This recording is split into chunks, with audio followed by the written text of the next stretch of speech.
as president of this organization, it is my pleasure to introduce someone who needs no introduction. A man who spent over 50 years in the film industry. He's going to tell you all about it. He is my friend and my colleague. My pleasure to introduce Mr. Dennis Parrish. Give it up for Dennis. So to start the program tonight, I'm going to give you a little bit of background about the Parrish family and its roots to Culver City. My dad went to work at the prop department at MGM Studios in 1929, moving from the cold of Akron, Ohio. He brought my mom and two sisters to Culver City, where I was born in May 3rd of 1935. Don't do the math. While my dad was working on Mutiny on a Bounty on Catalina with Clark Gable. That's another story. Anyway, Claude Jarman, who's seen there in the middle, a little white toe-headed kid, who was in The Yearling at MGM and quite a few other MGM films, was in my scout troop, and that's me in the front row. I was a cute kid. I don't know what happened. My parents, I was also on the MGM Cubs baseball team. There it is. MGM Cubs, and there's a lot of faces you recognize there. Bruce Parsons, Jack Peacock, all longtime Culver City people that played with our team. Dean Stockwell for a time played there. My parents became friends over the years with Eleanor Powell. My dad worked on most of her musicals, and Eleanor liked my dad's fried chicken. So she'd show up to the house on the weekend, have fried chicken, and we get our pictures taken with Eleanor. My dad told me to stay out of the business. Well, that didn't work. He said, become a policeman, and I eventually did, so I at least accomplished one of the things that he wanted me to do. When I graduated from Hamilton High School, because there was no Culver High, I called the prop local and I signed up in 1953. I was 18 years old. I owe a lot of what my early career was to a man named George Denton. He owned the Union gas station that was on the corner across the street. And I worked there as a young man before high school and during high school and even after high school. When I got laid off the studios, George would bring me in. So he saved my life. And he also, I was working there when I met this beautiful lady in the front row, my wife of 67 years, and we got married in 1957. So let's get started. I started, my first call was at Warner Brothers on the Silver Chalice with Paul Newman. And on Buffalo Bill and the Indians, he says, never bring that movie up again. I put up all these statues on the Silver Chalice because I was the youngest guy on the crew, and I would go up high. So I ended up putting up all these statues, and then I had to work with all the gold food. So I'd come every night home with gold all over me.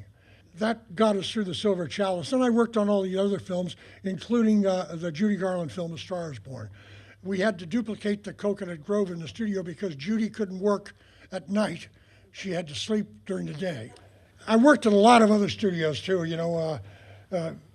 a lot of them are still here, some aren't. Universal, RKO, Pathé, RKO in Culver City, Republic, Hal Roach, Monogram, and a lot more. Some of them are not here anymore. I eventually ended up in 1958 at Paramount Studios on the Ten Commandments.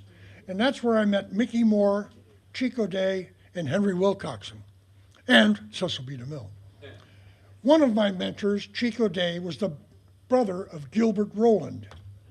And Gilbert would often come to visit. I did a lot of pictures with Chico over the years, and he would come and visit. Mickey started as an actor, and you'll see whoever wins the book tonight is going to get the whole story. And if you don't win it, buy the book. It's really a great book. He started out as a child actor with Cecil B. DeMille on the King of Kings silent movie, and he worked his way up. He became a prop man, assistant director, second unit director, unit production manager, and then directed a couple of Elvis pictures at Paramount. And Mickey and I were friends all those years. We connected on the Ten Commandments, and we stayed together until just 2 days before he died, the last time I saw him. His book is a must-read. I went over and did a picture called The Colossus of New York. None of you probably ever saw that film. I didn't even see it. It was very, very low budget, and it was the year that my wife and I got married, 1957. But a break from that took me over to a picture called Houseboat with Cary Grant and Sophia Loren. Now, I'm a young man, and we're doing this big party scene on stage 18, right next to the prop department in Paramount Studios. And it was raining outside, and the prop master said, Sophia needs an umbrella. Go over and get an umbrella and take it over to Sophia, to her dressing room. So I said, okay. So I went over and got to prop department, got an umbrella for Sophia, and I came, there was a maze of louvered panels to get to her trailer. And when I got there, I knocked on the door, and the door swung open, and there was Sophia Loren in a slip. It's still hard for me to catch my breath. Next, there she is.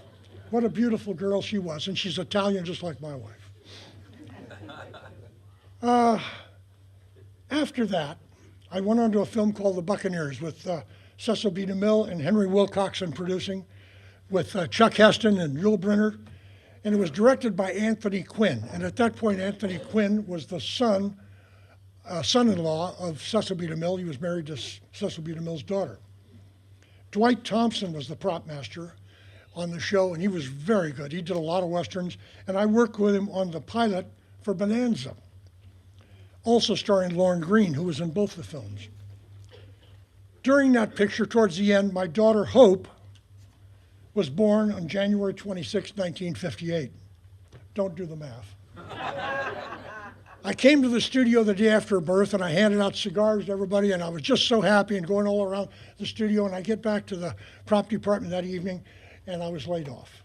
Oh. And I said, oh, this is what my dad warned me about. So for 3 months I was off, and I'd taken a lot of police tests with all my buddies, LAPD, Culver City PD, the Highway Patrol and stuff like that. I got the notice from the Highway Patrol to come to the Academy in Sacramento, April 1st, 1958. So off I went. And I was really a nice cop. I liked changing tires for old ladies, helping them. I did all that kind of stuff. I did arrest a few guys too. Anyway, on my days off, because I got laid off the day my daughter was born, the head of the prop department said, after I got on the CHP, he said, you just come in any morning and punch a card and come on and you can work. So I was working like midnight to 8, then I'd go into Paramount and work all day, then get a little bit of sleep and go back to CHP. So this went on for a while, and I worked on a lot of other films. There's a few of them. Rockabye Baby, I did a lot of Jerry Lewis movies, And his prop man, Bob McCrillis, was a really, really nice guy. Jerry put him in the hospital a couple of times with nervous breakdown. But Jerry was, he was a challenge. And Hatari with the Duke, King Creole with Elvis, and GI Blues I did just as he came back from the military. Anyway, I was fortunate enough to work on A Man Called Liberty Valance, Man Who Shot Liberty Valance, with John Ford. And working with this legend in the business was just, I mean, so exciting for me. And every morning when John would arrive at the stage, the doors would open and he would be backlit as he got out of the car and came in with his coat over his shoulders, his patch, and everything like that. He'd walk in, and the whole cast, Jimmy Stewart, Duke, everybody, be lined up, and he shook everybody's hand as he came in. And this was a thing that happened every morning. A guy named Danny Berzaki was playing the accordion. He'd play Hail to the Chief. John would come in, and after he thanked everybody, they'd sit down at the table, and they'd talk about the day's work, and then they'd go in and start work. At 5 o'clock, John would get up and he'd say, thanks everybody for a great day, see you tomorrow. And he'd go home, 8 to 5. I love the guy. The prop man on the show was also a good guy. He said, do you know anything about print material and press and all that? I said, sure, I had a print shop at Hamilton. He said, go over and talk to Edmund O'Brien. He wants to do something. So I went over and talked to Edmund O'Brien. He said, I want to do a little flyer each week that we can put out to the crew and the cast and stuff like that. I said, sure. So we had the shin bone masthead, and so he and we went over and I showed him how to lay type and do all that kind of stuff we put in, and then we'd press all these things. We'd make 50 or 60 copies and pass it out. And we had a great time doing this for 2 or 3 weeks. Shortly after that, I moved over to MGM, which was closer to home, and I did a film called The Prize. The guy that was the head of the prop department there, he said, what do you want to be on the CHP for? He says, no, you come here. He says, as long as I've got a job, you've got a job. So I went home and told my wife, and we thought about it, and I said, maybe this is my chance to really break in. So I went and I resigned from the CHP on the day that Kennedy was assassinated in Texas. So that kind of took the edge off my party, and the edge off Kennedy's party too. And I went back to MGM and said, here I am, and I worked a couple of days. The next thing I know, I see my name up there, it says laid off. So I went to Ray and I said, Ray, did you get laid off? He says, no, why, what do you mean? I says, well, you told me, as long as you have a job, I've got a job. He said, well, you don't understand. I says, I do now. That stayed with me my whole career. So I talked to my dad, and he says, come on over to interview at Fox. So I put on a suit and tie, went over to Fox Studios and saw the head of the department, walked in. He says, what are you dressed for? I says, my dad told me to wear something like this. So he said, great. We sit down, we talked. A couple of days later, I got the call, and I went over and he assigned me to set dressing. I says, no, I don't want to do set dressing. I want to do props. That's where I'm going to head. I quit the CHP. I had a good job. I don't want to work set dressing. So he said, okay. So he sent me out to Lancaster on a picture called John Goldfarb, Please Come Home, with Dick Crenna. The first time I worked with Dick Crenna. And I got to tell you, Shirley MacLaine was unbelievable. I mean, one day she just kind of walked out into the desert. Everybody said, where's Shirley? So I don't know. And she's just walking out into the desert. They got her back. I mean, she was different. So after Goldfarb, I did Dear Bridget with Jimmy Stewart. I did the whole film. It was my first film that I did the whole complete film, start to finish. And he and his group were a pleasure to work with. Valentine's Day TV series with Tony Franciosa and Jack Sue, a couple of great guys. And then I ended up on Our Man Flint, the Bond sequel, parody. And Jim Coburn. I mean, Jim Coburn was unbelievable. And it was, I think, a lot of good tongue-in-cheek. Oh, that's me in the striped shirt, yeah. I forgot I was there. Anyway, we had multifunction watches that we made for the picture that you see there. The thing would tap and he'd wake him up. We had like 6 or 8 different kinds of watches. One you'd hook up your stethoscope to and he could listen to this. There was all kinds of things. It flashed and he could send. I mean, it was great fun. And there was a guy in a prop shop and his name was Pete Peterson. I mean, this guy could do anything. He could put the Lord's Prayer on the head of a pin. I mean, he was just a genius. He was really good. And I learned at that time, I says, boy, the important thing in life is to have the best people you can find right next to you. And he saved my life on many films. From that, they sent me over in a picture called Stagecoach. Great cast. All of those paintings were done by Norman Rockwell. He was on the set the whole time we were in Colorado, and I got to meet him and talk to him. He didn't do one of me, by the way, but he did all the cast. They were fun to work with. Slim Pickens was great. The marshal there, Van Heflin, was unbelievable. I mean, old timer. I mean, the two of them up on the top of that stage kept us all in stitches. Anyway, he told me, he says, if you come back from Colorado on this picture and it's all good and everything like that, he says, I've got a really good job for you. I says, thanks. So I came back and I said, okay, what do I do? And he says, you're going to China on Sand Pebbles. I said, okay. So I packed up and left for Taiwan.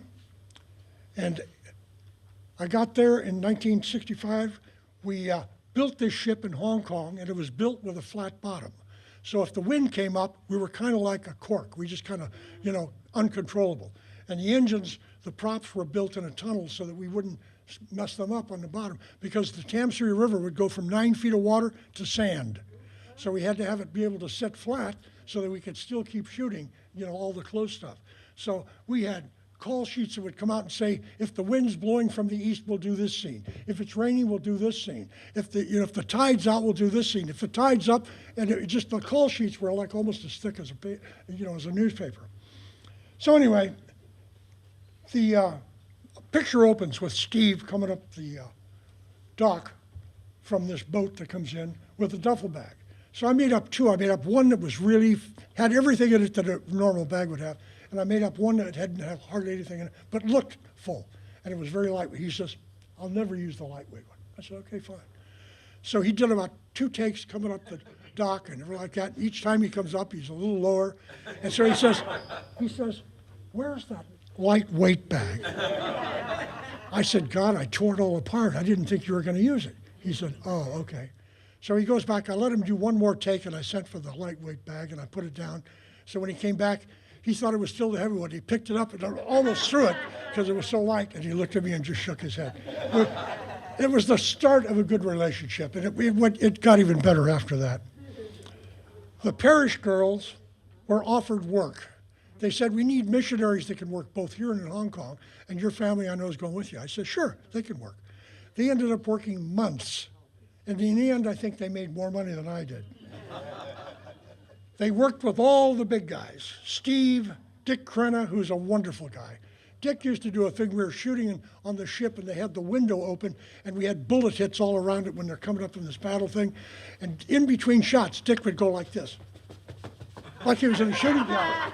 And then Bob would say, okay, we're ready. And he'd get up there and he'd say action, and his neck, and he'd do all this emotional stuff, and it was over, and then he was right back to I mean, he was unbelievable. He's a very, very funny guy.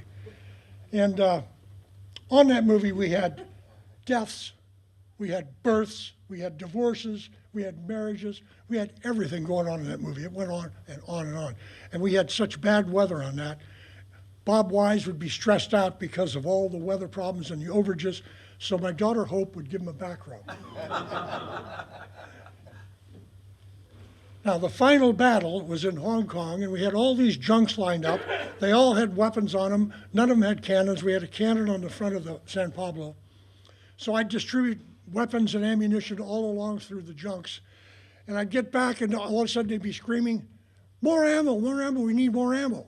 I said, I just loaded them up. So the Hong Kong policeman there, I said, come on with me. So I got in a boat, went over there, and what they were doing, they were stealing the blanks, and they were taking the powder to make firecrackers, and they were melting down the brass to make trinkets to sell in the market. So we straightened that out, and everything got better. I says, look, I'll give you all the brass that we shoot up at the end of the movie, and if there's any blanks left, I'll give you the powder. So it all worked out well.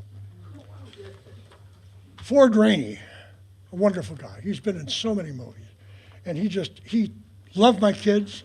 He'd take care of them, and he was just a great actor. Can't say enough about him. This battle scene was directed by CJ's father, Charlie McGuire, who ran Paramount Studios for quite a long time. And he did a great job with this battle scene, and Robert Wise also standing side by side. CJ, how old were you, CJ? 7th grade.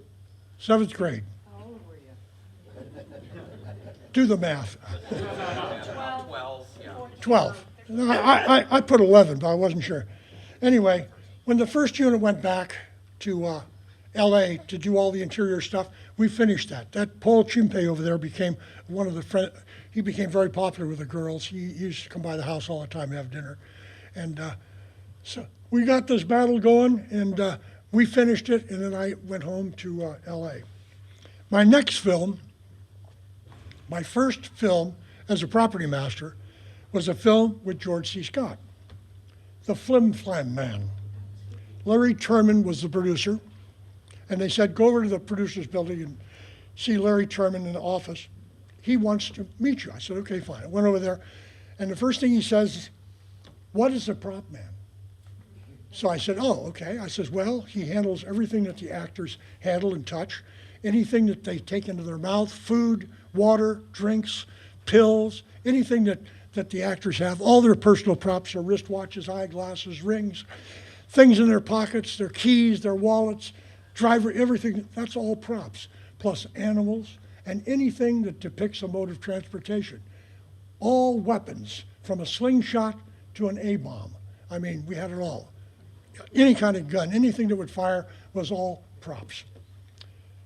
So he said, okay, you got the job. And my dad, when I went home and told him I got the job, he says, well, keep one thing in mind. The only thing you have to remember is that all you need to be a good prop master is everything. Because the first time they ask for something and you don't have it, you're not the good prop master anymore. So you have to learn to read your director and read your cast and know where they're thinking, where they're coming from, so that you can prepare yourself, because it's not the stuff that's in the script that's reading, like he picked up a dog, or he picked up this or something like that. It's the stuff that they say, what if, and the what ifs become the real challenge in the show. And that's anybody above my grade can say, what if, and you got to run and get it. So if you read them and you know what's going on, you get it and it's there. Anyway, it's our job just to make sure that they get the best performance that they can get out of it. I found the challenge when I first started propping that real money was not supposed to be used in film. There was some form of counterfeiting, and there was some regulations against it. So you always saw this Mexican money in film. So in this film, George had to pull a thing on Slim Pickens. He had to have one real bill and all fake bills that we knew were fake in order to play the thing. So I said, well, I can't take fake bills and put another fake bill on the front and make anybody in the audience think this is real. So I went to battle with the Treasury Department and with the legal department at Fox Studios, and I won the battle. You know, as long as you're not printing the money and reproducing it, you're okay. But reproducing it on film is not counterfeiting. So that saved that battle. The other two I took on and I cured during my career is to use real products instead of Joe Blow's coffee or Nicodemo whiskey. And you know, I wanted to use real stuff because products help you sell where you're at. If you're in Lone Star Beer, you know you're in Texas. If you have another beer from Wisconsin, if you do these products that are regional, it helps you sell when you're doing a show at MGM Studios that you're in Wisconsin or Louisiana instead of being in a Hollywood studio. So that was the second battle. The other one was that newspapers and magazines. I hated it when the guy would open the thing and it would say, the Los Angeles Bugle. I mean, everybody knew there's no such thing as a Los Angeles Bugle. So I says, well, why can't we use the real papers? He says, well, it's a copyright thing. I says, well, is it a copyright thing if they say it's okay? Well, no. So then I won that battle. So as long as the newspaper said, no, go ahead, we could do it. So that opened up another door. After that, I went on to, and my next picture was Star with Julie Andrews. And because of the job I did on Sand Pebbles, Bob Wise asked me if I would do the picture, and I said, you bet. He had to make Sand Pebbles to get the money to do Star. It was a glitzy, musical, wonderful picture with Julie Andrews doing great stuff. Daniel Massey played Noel Coward. I mean, it couldn't have been any better. My dad, I hired him. He was getting ready to retire, so I hired him. I said, come on and do the dance unit. Michael Kidd's the choreographer. You know him from MGM, so you can do it. It'll be great, you know. So big, flashy musicals. But the problem was nobody knew who Gertrude Lawrence was, and it didn't do great. But it was a pleasure to do it. And working with Robert Wise, he was a real pro. It was my first trip to Europe, the south of France, Victorine Studios, and Nice was nice. After that picture, I went on to Hello Dolly. Chico Day, my buddy from Paramount, called me and he says, hey kid, he always called me kid, I got a job with Gene Kelly directing Hello Dolly. I says, you got it. John DeCure was the production designer. Gene Kelly directed it. And John DeCure was probably as good a production designer as I ever worked with in my life. He was just fabulous. This is the overhead rail model that he wanted to have built down on the street. So he said, come with me. And we went down to the street and met Dick Zanuck down there. And John started a mile-a-minute description about how he's going to do this thing. And he was resisting, and he would build the thing. And Dick says, okay, you got the money. And that was it. But he was really good at selling what he wanted. And he built some great sets. There's the Harmonia Gardens. I mean, it was huge. It was huge. And Louis Armstrong was going to do a number with Barbara, the theme song, Hello Dolly. So Louis came in one day. We did the dub of the recording. And the guy in the middle back there in the white shirt is Lenny Hayden, who was the musical director and also married to Lena Horne. The guy on the right is Roger Eden, who was very instrumental in Judy Garland's career. You probably know him, huh, June? You know Roger Eden? Yep. And so we pre-recorded all the music, and let's have a listen to how it came out. Well, hello, Look who's here. Dolly. This is Louis. Hello, Louis. Dolly. It's so nice to have you back where you belong. I'm so glad to be back. Are you looking swell? Thank you, Louis. Dolly, I can tell. Does it show? Dolly, you still glowing, you still growing, you still going strong. I feel the room and the band. One of our favorite songs. So, It was my favorite. show some snap, fellas. Find an empty love. Dolly will never go away again. We finished that. Louis went out, got in his car, and went home. And it was terrific. We got that like all in one take. We had 2 or 3 different cameras. Anyway, we had a lot of food on Hello Dolly. I had to feed 100 people in the set. And I don't put a plate in front of somebody unless they can eat it. So we had Bruno Moakley, who's between my dad and me. Bruno Moakley was the main chef at the Playboy Club in Los Angeles.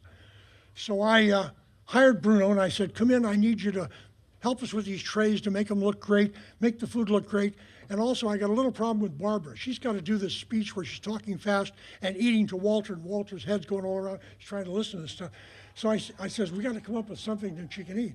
So we came up with a concoction of egg whites and a few other ingredients that we mixed in it to make it like mashed potatoes. And Barbara loved it. She could eat this and talk and eat and talk. It just melted in her mouth.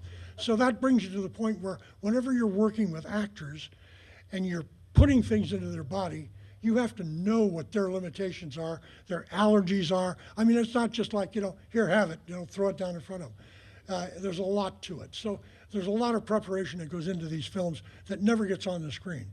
But anyway, it was a great fun, and Barbara was very happy. There's a complex waiters number that we had, and they had trays that they had to fly around with, and food going, and all this kind of stuff. Didn't really like that. So let's have a look at this number and see.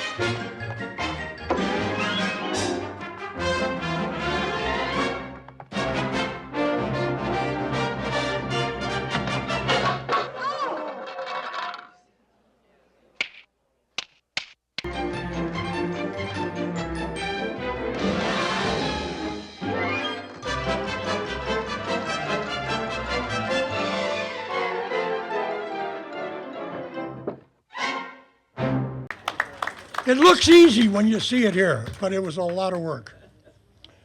Anyway, Pat and I, my assistant, Pat O'Connor, who had got a serious illness and died very early in life, but he went on, I promoted him up, and he went over and started doing all of Blake Edwards' pictures. He was a great assistant.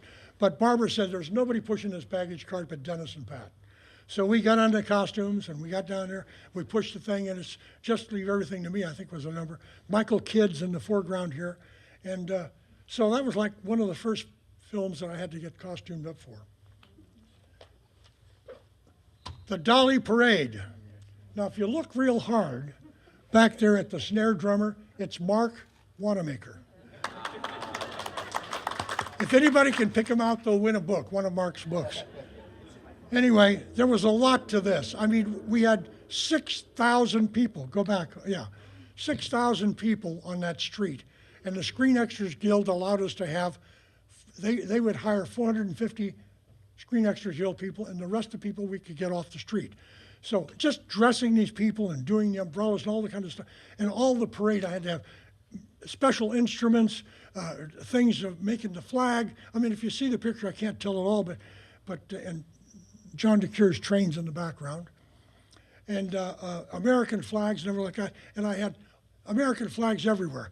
And one of the columnists for the LA Times, I didn't know he was there, and he got there, and he went and wrote this glowing tribute about the parade and everything like that. And at the end of it, he said, it was all great until somebody in the prop department handed me a 50-star flag. And I'd spent thousands of dollars on 37-star flags. So I wrote him a letter, and I sent him the bill showing what I paid for 37-star flags. And I later saw him, Jim Bacon, who is one you might recognize. I saw Jim later. He said, I had to put something controversial in the story. I says, well, don't do it on the prop department next time, because I never got a letter of apology. Anyway, the final toast on the last day, all the newspaper cuts of this picture. It was all of the newspapers. I only had from the elbow up was me. They cut me out. But anyway, I'm here. And Barbara and Walter had a relationship that we won't go into. But anyway, Chico comes up to me that night and he says, "Hey kid, you want to do a war movie?" I said, "Sure." So before I get into my war movie, I want to talk to you about a guy that I just think is the best, Jerry Goldsmith. God love him. He died in 2004. He could write anything. He scored 11 of the films that I've done, which is the next one. There you go, including Sand Pebbles, Patton. I love the Rambo poster because you got Sly Stallone standing there holding a machine gun and it's got a rocket in the barrel. So if he fired it, he'd blow himself up. Some genius in the art, in the art department dreamt that one up. But anyway, I could only put 8 of those pictures up there. But Jerry used unusual sounds and sound effects and stuff like that. His scores were different from most of the guys that you hear, But he was just brilliant. So let's hear a little bit of his scores that leads into my next project.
Patton. I mean, I'm like on my 3rd movie, and I got this movie, in Spain, in Morocco, in England, in Crete, and I'm all over the world with this dragging equipment and all this kind of stuff, and it was a bit of a challenge, but we got it done anyway. The picture, we did it for $12 million. I mean, you couldn't get most B actors for $12 million anymore. It was a paltry sum in today's budgets. Over 6,000 weapons I had in 2 trucks. One was for the extras and one was for the actors. 65 tanks, 50 assorted military vehicles, and we filmed in the 4 countries. My friend Mickey Moore did all the second unit direction on that film. It was a massive logistical problem and moving this equipment all over the place. I mean, I had trains going everywhere, moving this stuff, tanks being painted every night, and none of the colors that you see, these were all tanks we had to paint. The Spanish Army, which provided the tanks to us, had their own separate color scheme. But I used the largest tanks for the Germans, the medium tanks for the Americans, and the smaller tanks for the British. Then I painted them in separate colors so that whenever you saw a tank, you immediately knew who the bad guys were. Now, the opening speech, George hated the speech. And you'll see later, he's got 4 stars on his helmet. It was originally slated to be at the end of the movie. And George says, "No, I don't like this speech." He says it's not all the speech that Patton gave. It's a little bit of Coppola, it's a little bit of Ed North, and it's, I just don't like it. So Frank talked to him and talked to him and talked to him, and he finally talked to him, and George says, "I'll do it once." Now, this is about 9 pages of dialogue. This is about as long as you can go on a magazine of film. So George says, "I'll do it once." Frank came out and he says, "Get everything ready. We only got 1 shot at this." And when we got George, then after we'll do Pat Zarica, his bodyguard, we'll put him in the costume and do little inserts and all the close stuff.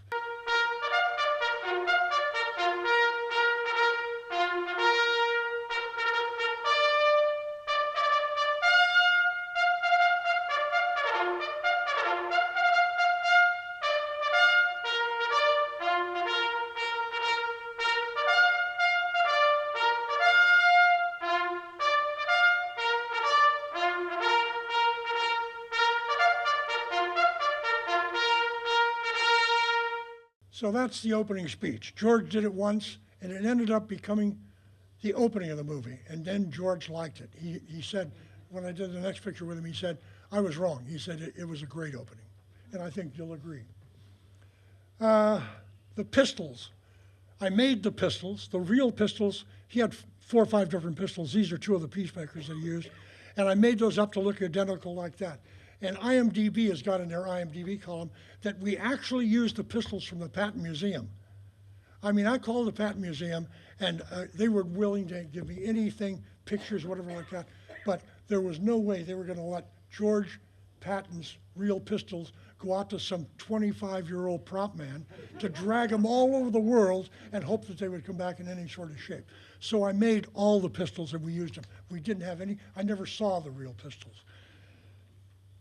So the next thing, we got 3 generals. We got General Scott, we got General Harkins in the middle, and we got General McCarthy, who was our producer. Scott, you know what he's doing. Harkins in the middle was Omar Bradley's chief of staff, and he later became head of the West Point Academy.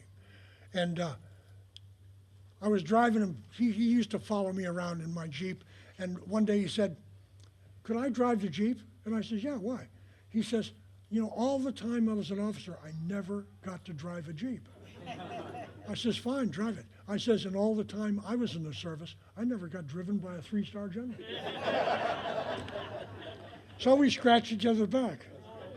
Frank Schaffner, my favorite director in the whole world, always had a cigar in his mouth, and he was just loyal to the crew. He was just a really, really great guy. He used to keep a piece of legal paper in his back pocket, and he had every shot that we were going to make that day.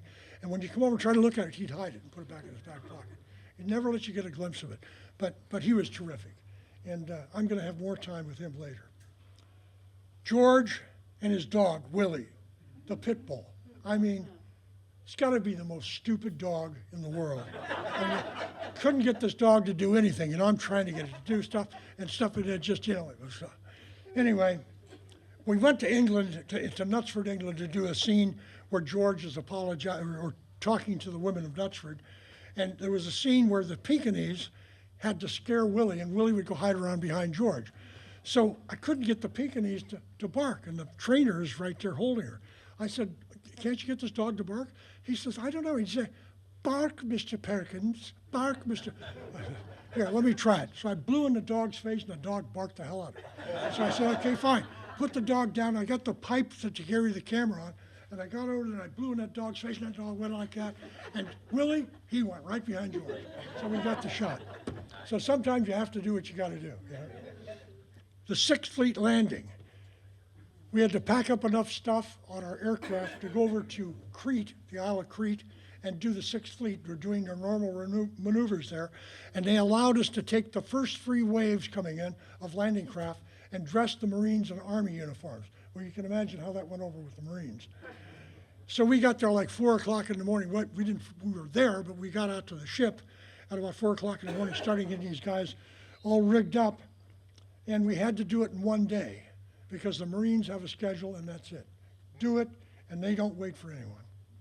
So we did it, and we got it over with, and we did the newsreel stuff with George getting off and all that type of stuff. And, you know, our day in Crete. We were there actually for a few days.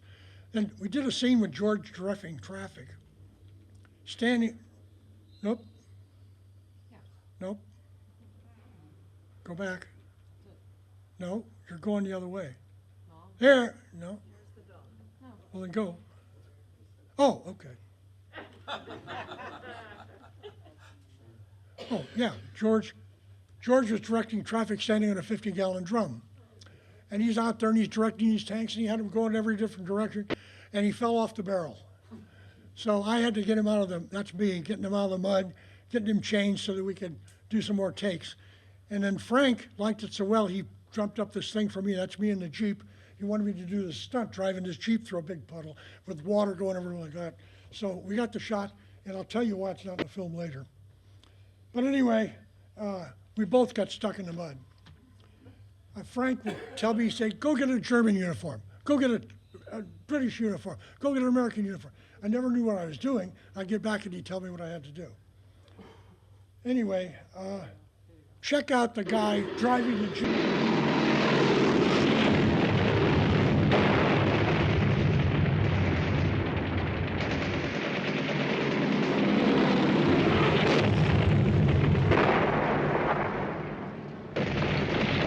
Get that thing out of here!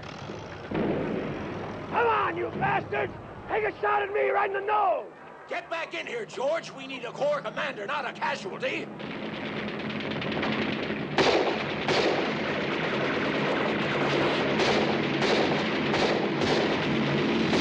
George, in one of the scenes, had to slap a soldier in the hospital for faking an illness, and it was Tim Considine, and George did it, and then the general ahead of him required him to come and make an apology to all the troops, and we shot that at the Segovia Castle in Segovia, Spain. And if you where the apology sign is, if you backed up, there was hopscotch on the chalk marks on the thing for my kids. My 3 kids there, they were bored, so they were doing hopscotch. George came out in his full regalia, as Patton to do his thing like that, and he says to Hope, "What are you guys doing?" He says, "Hopscotch." And he really missed his kids. So he got up there and he started doing hopscotch with the kids in this full regalia. I mean, it's unbelievable. The German motorcycle. Frank says, "Put on a German uniform." So I drove the motorcycle, bringing Rommel into the prison camp at the airstrip, and that's me on the motorcycle. Then we moved to Morocco, and we shot at the King's Castle in Marrakesh, and then we shot in Meknes, Morocco, where all the Roman ruins are. It's a beautiful place. There's storks everywhere. You can see one stork on the top of that one building. And I drove the second Jeep coming in. I'm in the movie, but I'm not in this still picture. But he has this vision where he's back in history and stuff like that. And that was, I think, later on, Denise met, this is one of the first times we see Carl Malden. And Denise later saw Carl, and she looked up and she saw that nose, and she started crying. And Carl said, "You know, I have that effect on kids once in a while." I mean, he was such a nice man. What a great actor. Anyway, now we get to the Academy Awards. The film is nominated and wins 7 Academy Awards. Now, it was Fox's policy not to give property masters screen credit.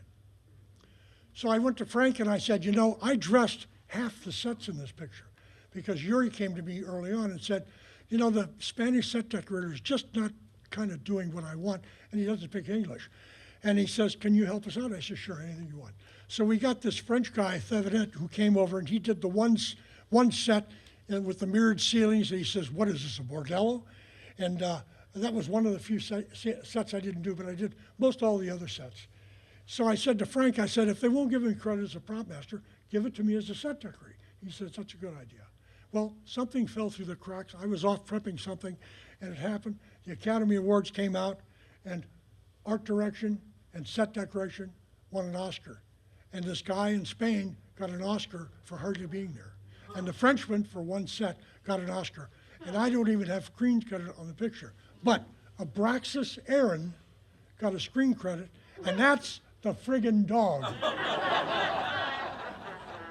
So needless to say, I was somewhat upset.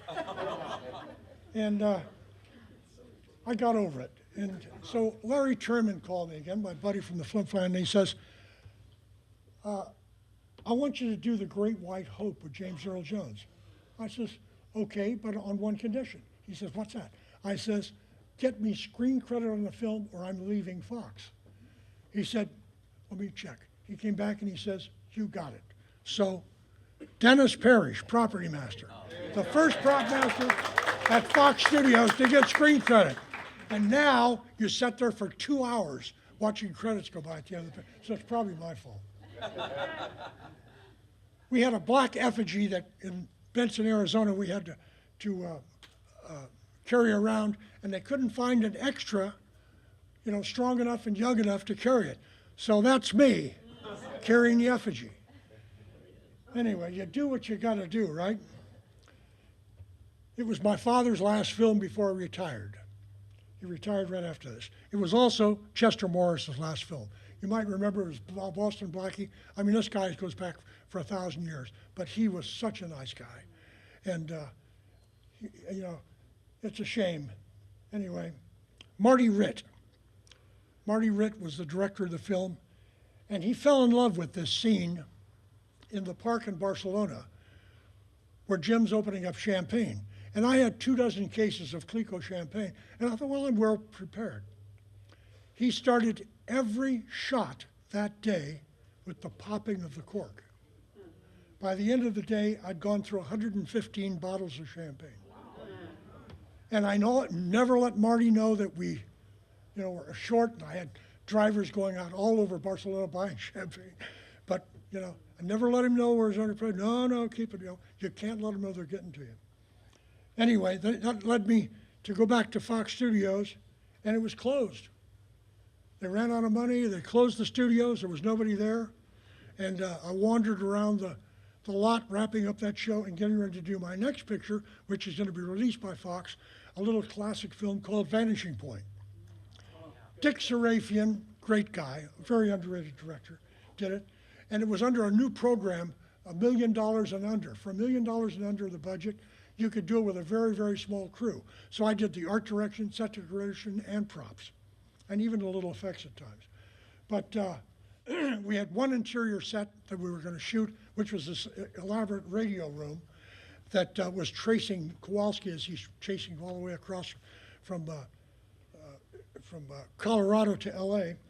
So I had Jerry Wunderlich and an art director that I knew in L.A. to come over to Fox and to get that set ready for us so when we got back to L.A. we could shoot it.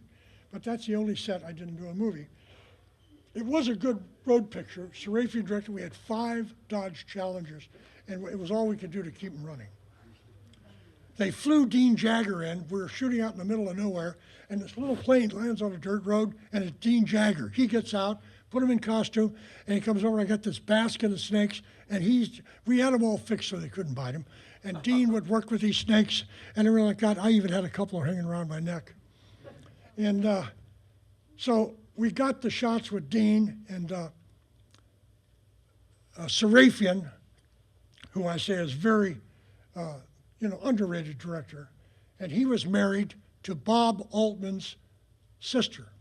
So you'll find a connection as we get along further in the story. But he was a great guy, and up till the day he died, he and I would have lunch at least once a week or maybe every 2 weeks. It was a gypsy caravan. We'd come into a town, we'd shoot, and we'd be out before they even knew we were there. I mean, everybody on the film drove a picture car or a truck. We only had 2 Teamsters on the whole picture. One drove the Cinemobile, which had all the grip and electrical camera equipment, and the other one was our prop truck, painter, special, everybody was in that truck. And this is where I got my SAG-AFTRA card, 1970. What's that, 50 some odd years ago? And Kerry Lofton's driving the car, which he did most of the driving on the Challengers, and he kicked me out of the car. I was playing a gay guy and with a pink shirt on, and we were getting starving, and Kowalski kicks him out of the car, and that's me coming out because I couldn't do it to the actor. So I got my stunt card. Your card has expired. No, it expired, but I got the new one in my pocket. Anyway, marriage of a young stockbroker. Richard Benjamin and Batman Adam West. Larry Terman, again, called me to do this. And when he finished this, he called me and he says, I'm going to do Love Story over at Paramount. I'd like you to come over and do it. I says, no, I'm going to stick here because I just got a call to go back to Spain on Man in the Wilderness. So Richard Harris and Henry Wilcoxon from the Buccaneers, from DeMille, and all that kind of stuff. Henry Wilcoxon, great actor, great producer. And he did this, he played this Indian part for Dick Sarafian almost as a favor. And he did it all in the natural Indian dialect. He learned all his lines in the Indian dialect. Anyway, they remade this movie, and they called it The Revenant with Leonardo DiCaprio. But we did it first. The real bear that they had, that's me giving the fake bear some blood. I'm not going to do it to the real bear. And Richard has a fight with the bear, and he loses. The bear was from a German circus in Germany. The spears that Richard used, I had to make out of flint because he had to start a fire with it. So I went to a lighter flint company in Madrid, and I said, I made a mold of this spearhead, and I says, make this up in lighter flint so no matter where he hits it, it's going to spark. So they did. It worked great. Richard couldn't get over the fact that he could actually start this fire. I mean, he was just thrilled. He'd never seen an Englishman get so excited. Anyway, John Huston. John Huston, as an actor. I never worked with him as a director. I got close, but I didn't work with him. John says, Dennis, he said, when the Indians attack, I'm going to fire my rifle and I want to reach down and take a pistol out of my boot. I said, I don't know, John. I says, you know, that's a little dangerous. He says, Dennis, I was working with pistols and rifles long before you were born. I said, okay, John.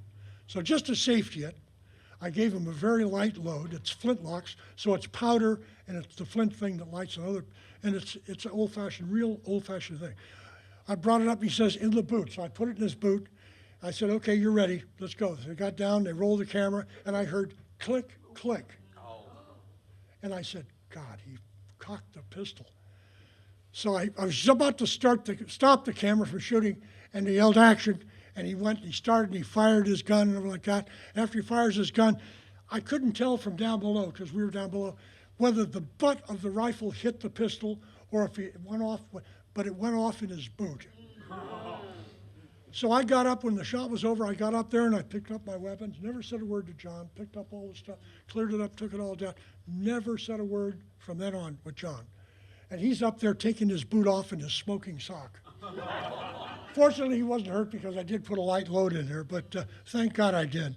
But a couple of days later, he came over and he patted me on the back, and he said, good.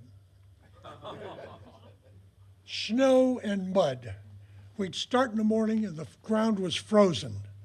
By the time we shot in the afternoon, it was just so much mud you could hardly walk. There we're carrying John across the creek to keep him dry, just with all this stuff, and it was still raining. Snow and mud, shoot anywhere. Next, there. So that's kind of like it was up there.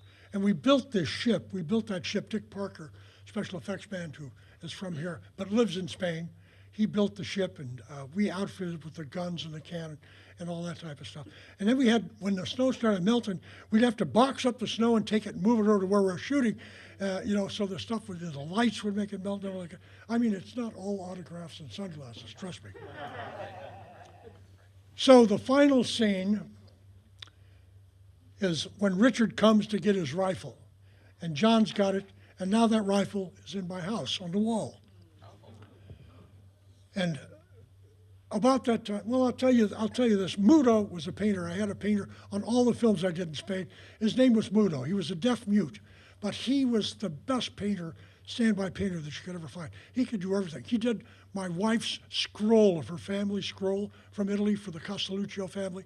I mean, just the detail and everything like that. And he saw this still picture they brought out and showed me on the set, so he made an oil painting of it.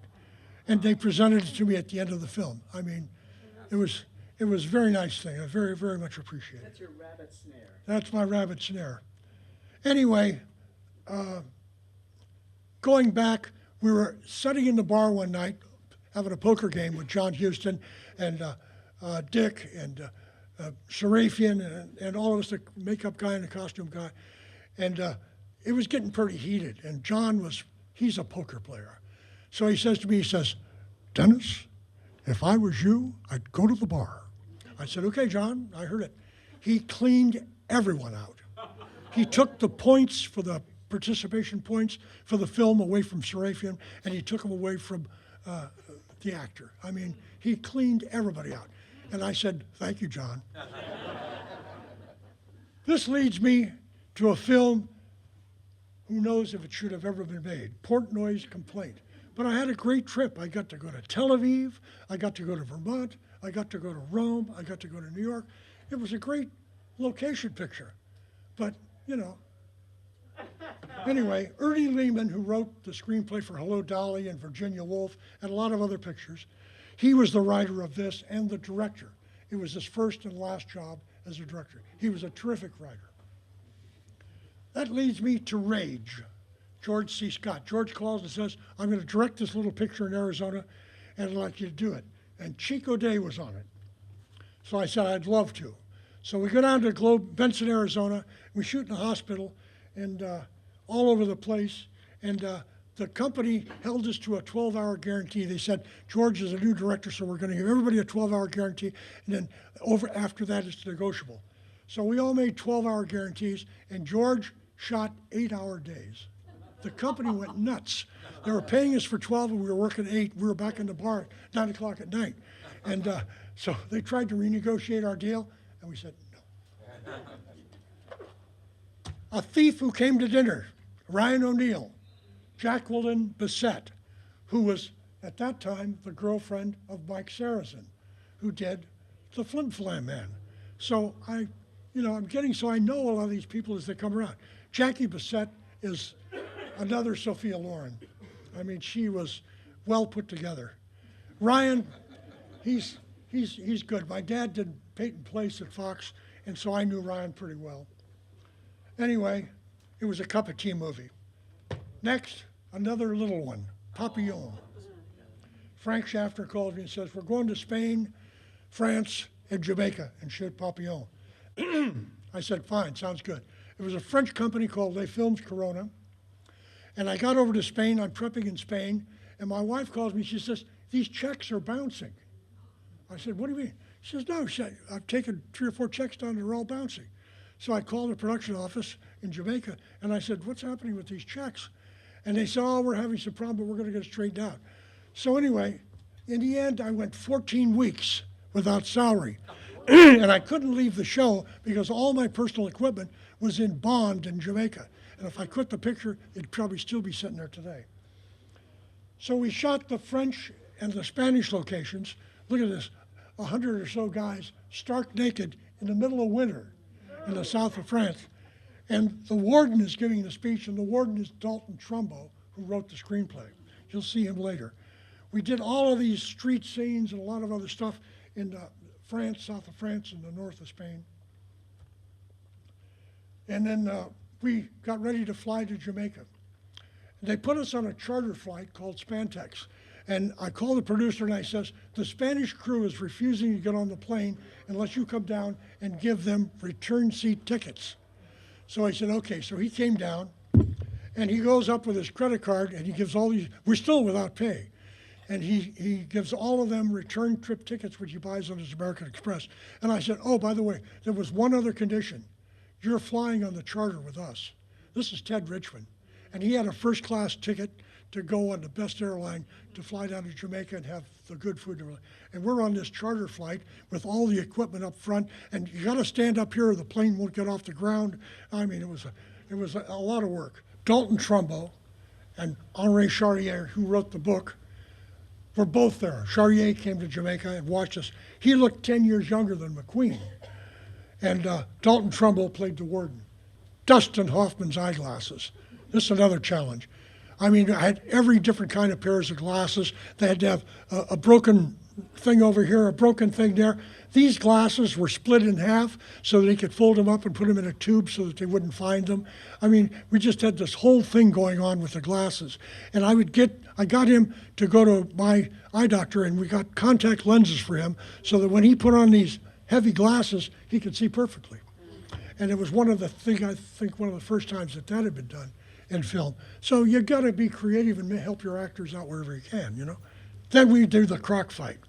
Steve and Dustin actually got into this swamp and fought with a crocodile. We'd safetied the mouth because crocodiles don't have much this way. They don't have much strength this way. But when they clamp down, that's it. So Ross Kananga had a crocodile farm there in Jamaica, and he helped us and worked on this thing for us. And let's see a little bit about how it goes. You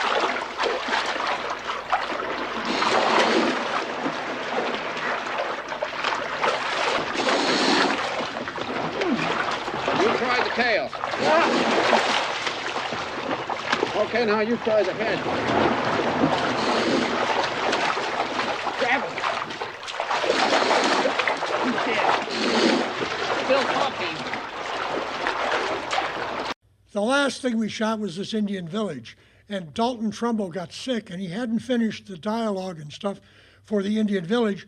So his son Chris came down, and he tried a go at it, and Frank didn't like it. So he decided we're going to do the whole sequence with no dialogue, and we'll just use Jerry Goldsmith music. So Jerry composed this great score for the Indian Village, and it's just beautiful. And so that's where he gave Victor Jory, who's been around for 1,000,000 years. Victor Jory played the Indian chief, and he got the butterfly tattoo on his chest, and that's the whole reason for this sequence. Next picture is Lenny. Dustin had one of his people call me, and he said, we're doing this picture in Florida about Lenny Bruce, the dirty comedian, and you want to come and do it? And I said, sure. They says, well, you can come, but you can't bring anybody, and you can't bring any equipment. I said, okay. He says, so how much do you get? So my price went up somewhat to compensate for all the things I couldn't do, and I went down there, and I took, and I made the brown box and the 3 box below it. That I did the whole show out of those 2 boxes. And Bob Fosse, who was the director, he'd ask for something, and I got a read on him real early. We got along great. And he'd say, give me a so-and-so. So I'd go over and I'd unlock the box, I'd lift it up and take the thing out. He'd try to look at it, I'd slam the lid. Played the game, and we had a lot of fun. And Charlie Guancy, who's a local prop man in Florida, is as good as they get. He was just so funny, and we had so much fun. And there's a scene in the picture where Dustin comes to the door and opens it up, and there lies Valerie Perrine in a bed of flowers, stark naked, because she played Honey Harlow, the stripper. And she married Dustin, Lenny. So there wasn't room for her to get in, or she was in getting fixed up for this big scene, everything like that. So Dustin was having a hard time getting the right reaction to this naked thing with just 2 stupid prop guys standing in there. So I told Charlie, I says, you know, it was the rage in that day. So I says, let's moon him. He says, okay. So the next time they do it, we moon him, and Dustin gets a great reaction. And Fosse says, God, that was great. What'd you do? And he comes and looks, and there's Charlie and I standing there by the prop box. So a couple of days later, he found out that we'd mooned Dustin, and he came to me and he says, I want to do the same thing to Valerie in this scene where she comes in. So I want to get the same reaction on her. I said, okay, fine. So we did it, and after we did that, her name was Honey in the movie, so they called us the Honeymooners.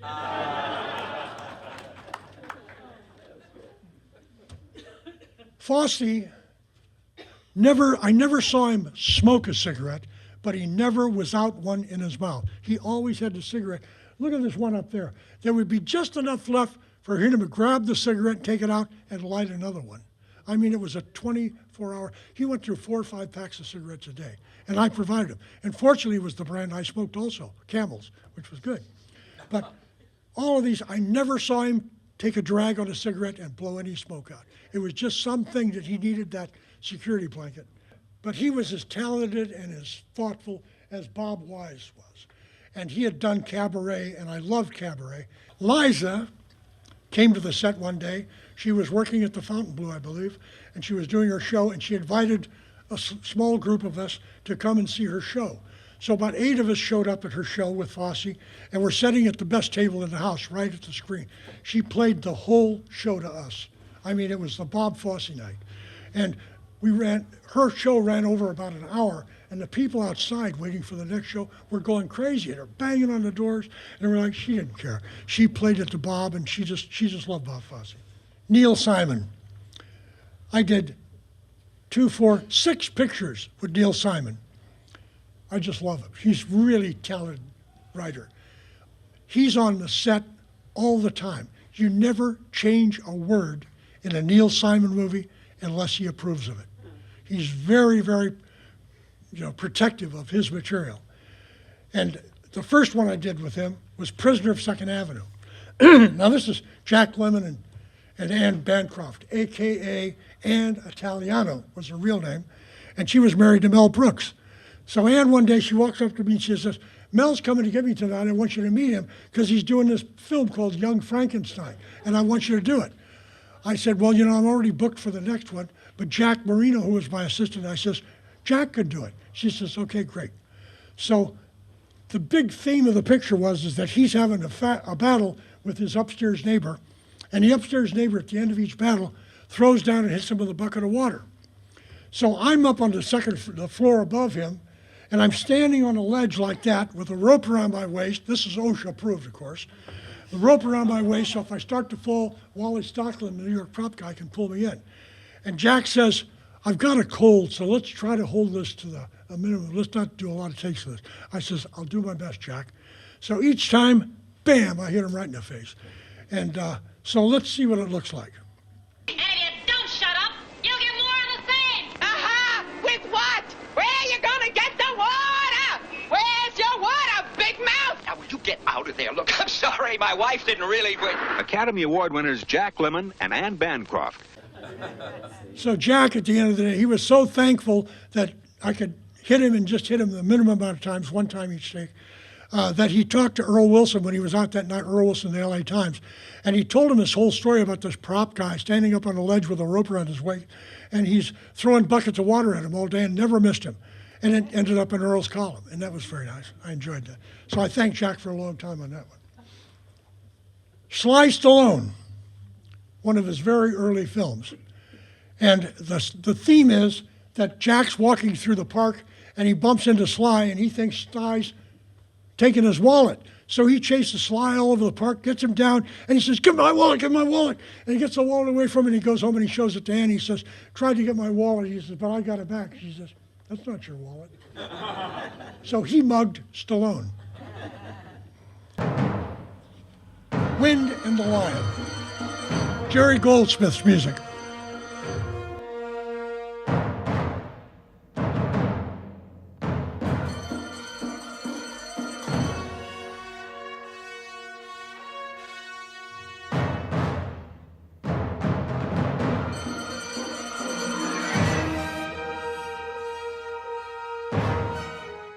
It was my first picture with John Milius, and a first with Sean. Milius was a great writer, a surfer, and a gun enthusiast. And I had to carry around in my truck surfboards, motorcycles. I didn't carry any of his weapons because I didn't want to mix anything, but he would go out skeet shooting every weekend. Once in a while, we'd go out with him to the range. But Sean Connery, I mean, there's only one Sean Connery.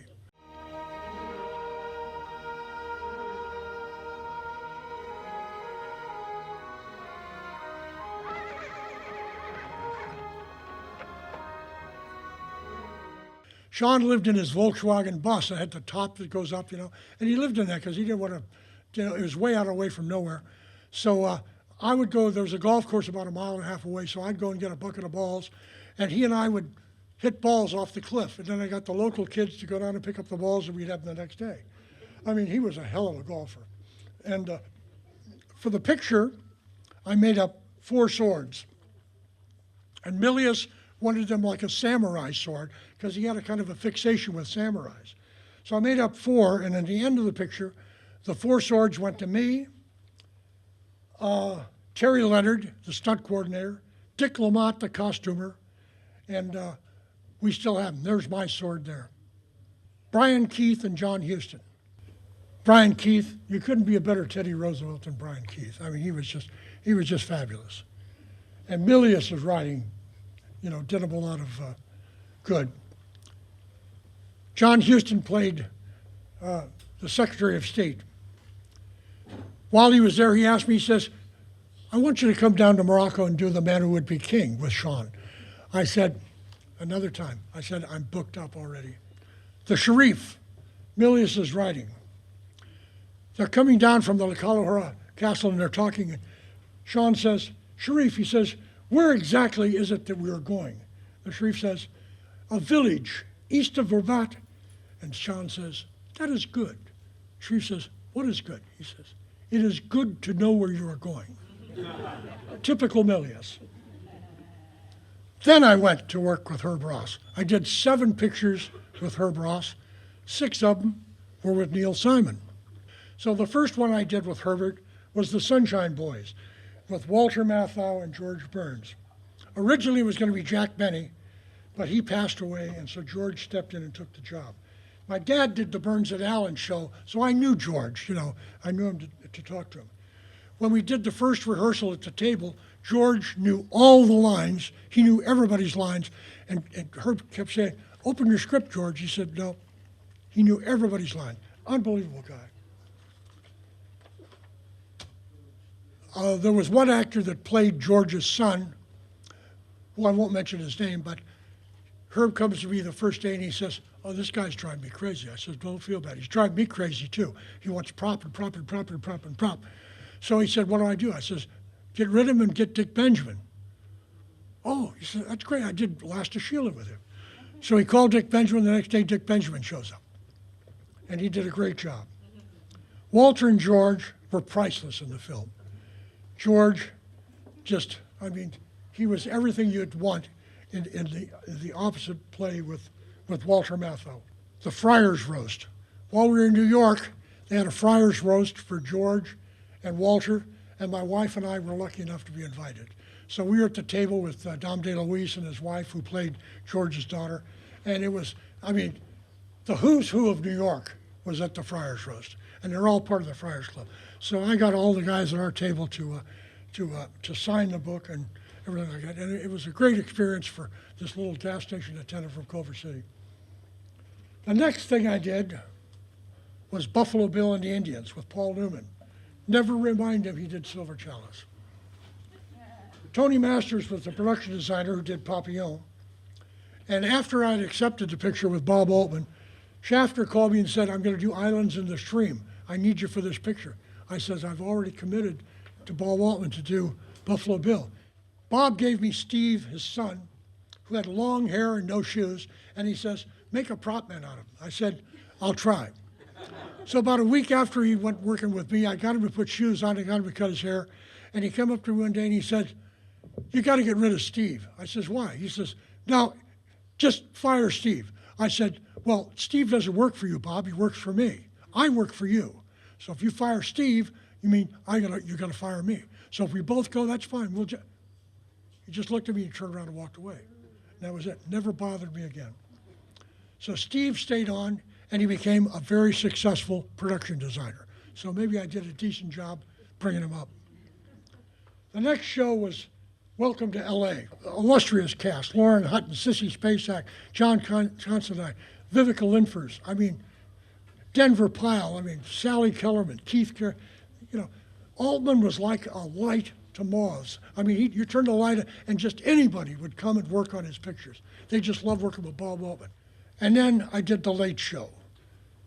Bob Benton, who did a lot of good pictures, very, very good director. Altman produced the film, and it starred Art Carney and Lily Tomlin.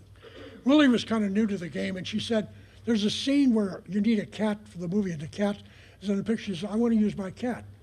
I says, okay, I'll talk to Bob. I went to Bob, and he says, "If she wants, we'll try it." So the day we got ready to do the scene with the cat, I says, "Lily, where's your cat?" And she says, "The cat didn't want to work today." I said, oh, whoever was with me. I said, "Oh, it was Steve, probably."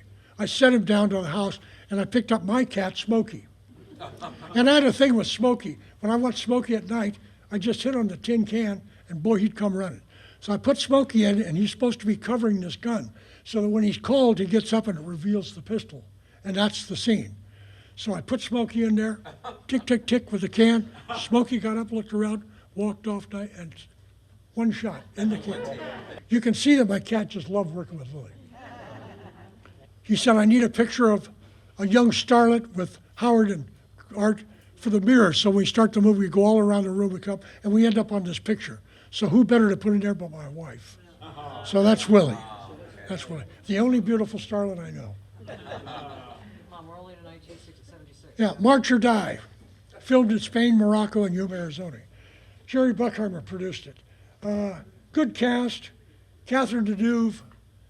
Anyway, she made the shoot difficult. She was very, very vain. Once again, I played an actor.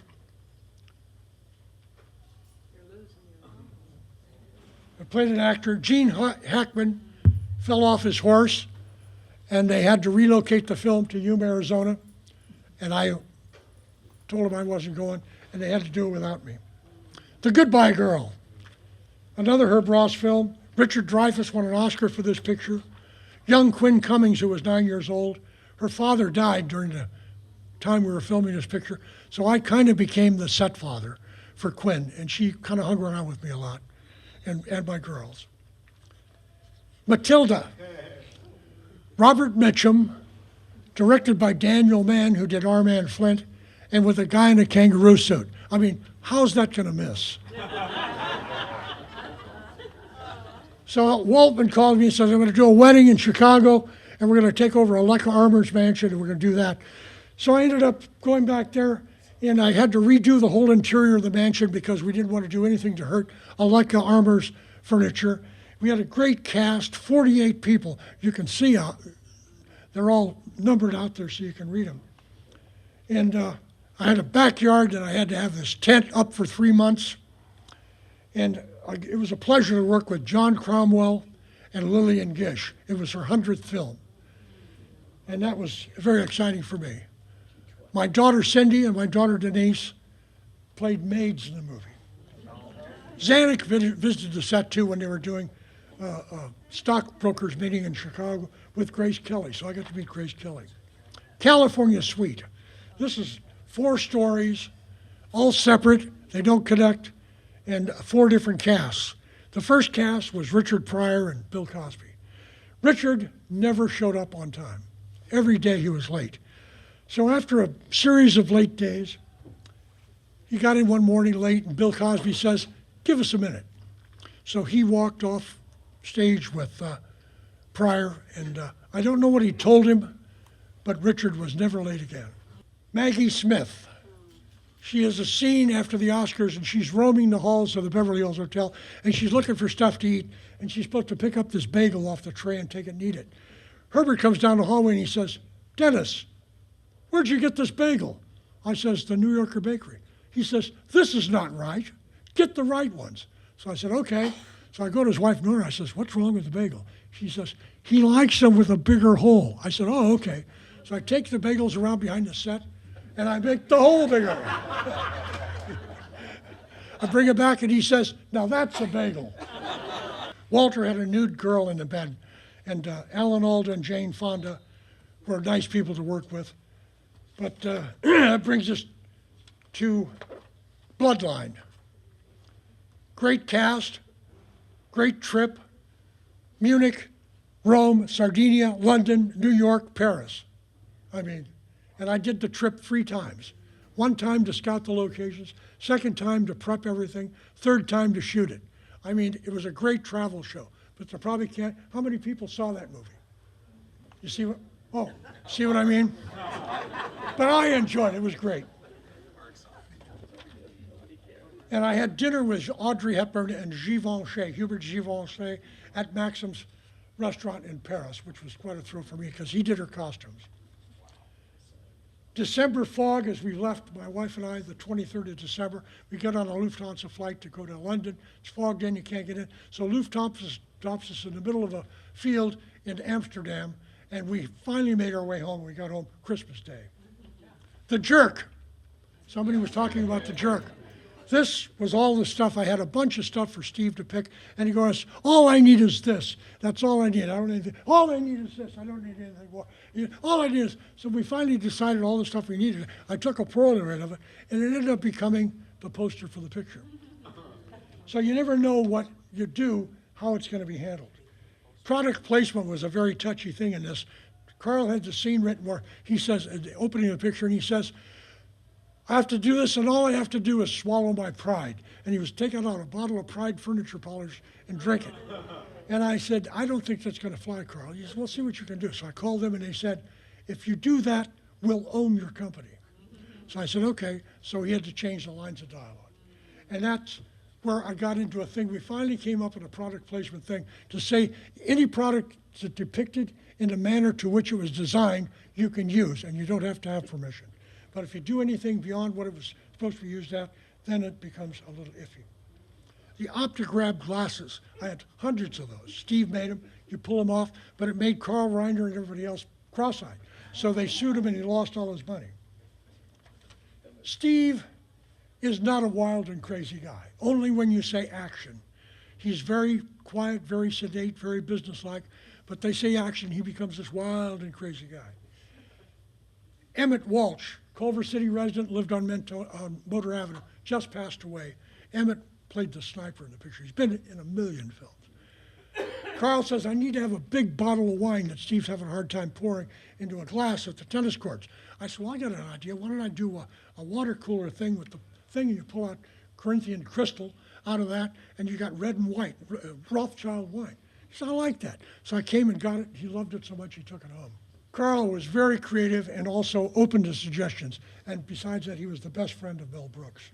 Cheech and Chong's next movie, produced by David Picker, who I did a lot of films with.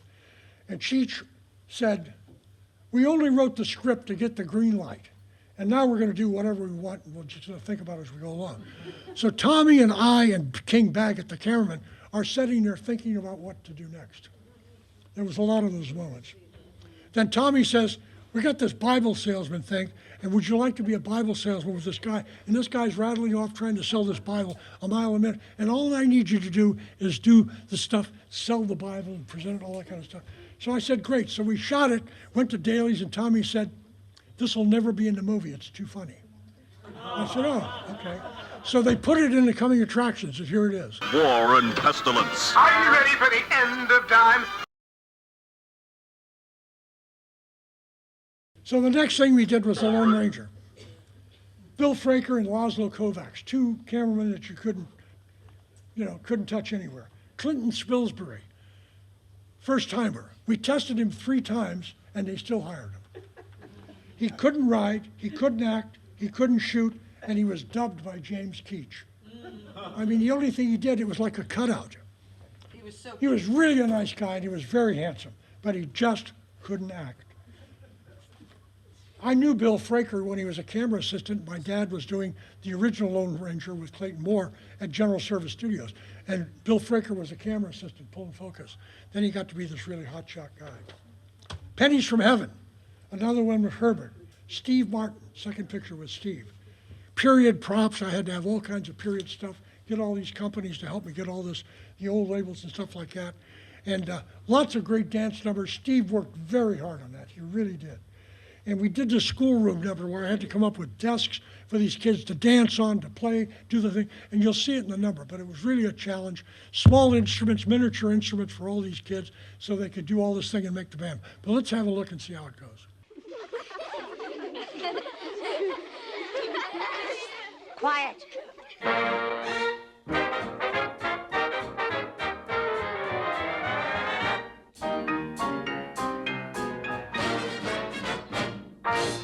Love is good for anything that ails you.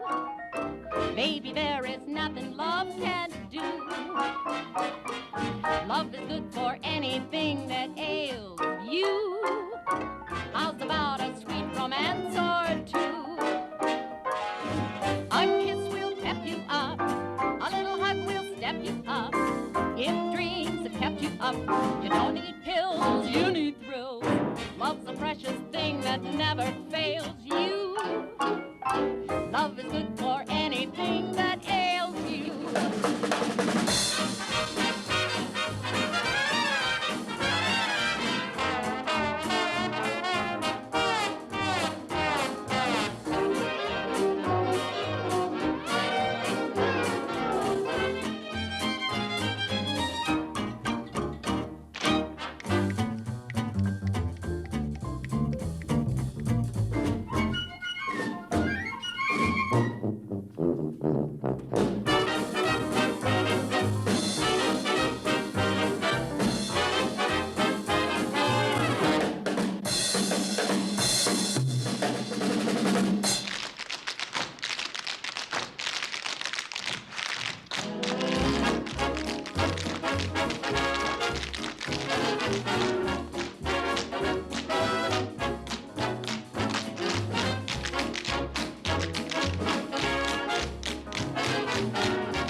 Great work, but they really made me look good.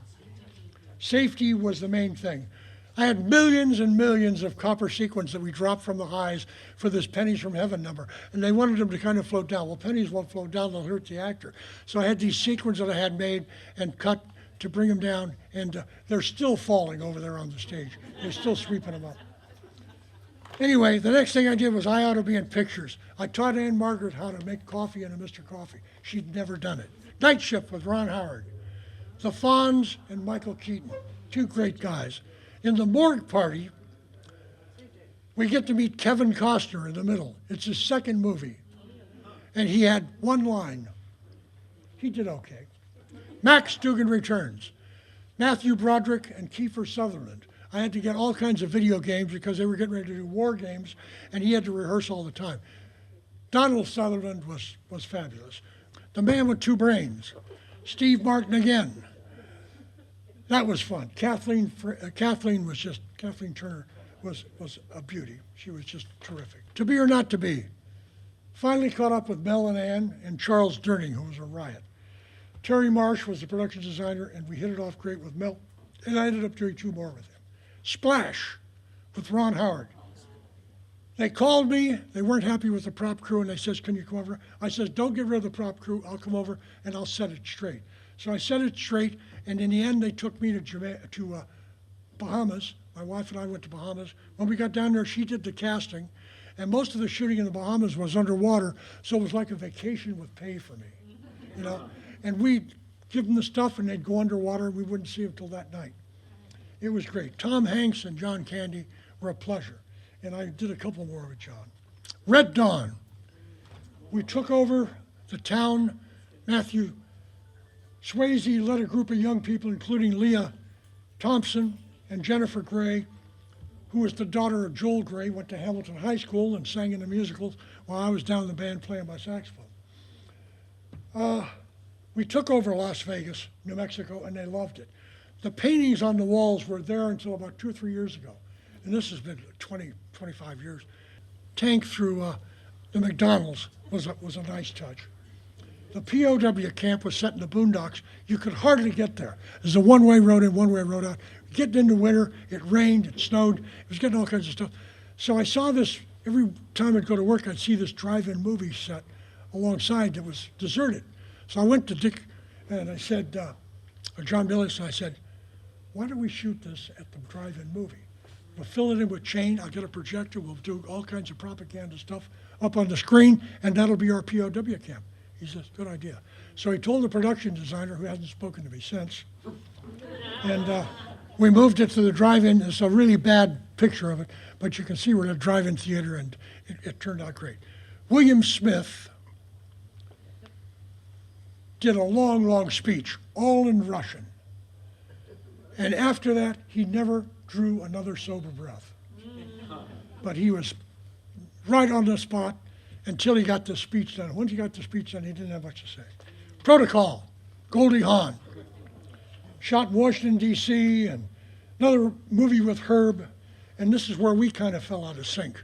And he called me, I was in Italy doing a picture, and he called me to do the one in the South, I can't remember the name of it, anyway, with all the girls. Steel Magnolias. Steel Magnolias, and I couldn't do it. Protocol. So then we did Rambo 2. Sly Stallone. Stallone is great. I loved him, but I didn't want to do another picture with him. So I got out of doing his next one, which is Rocky 5, through his wardrobe guy, and I told him I was busy, I was going to do this thing. So anyway, we had tarantulas. I had tarantulas walking on prisoners. I had built river boats that we had to blow up. There was a lot of work on that picture. But Sly just fell in love with this M60 machine gun. So he used it whenever he could, and here's a bit of what it looked like.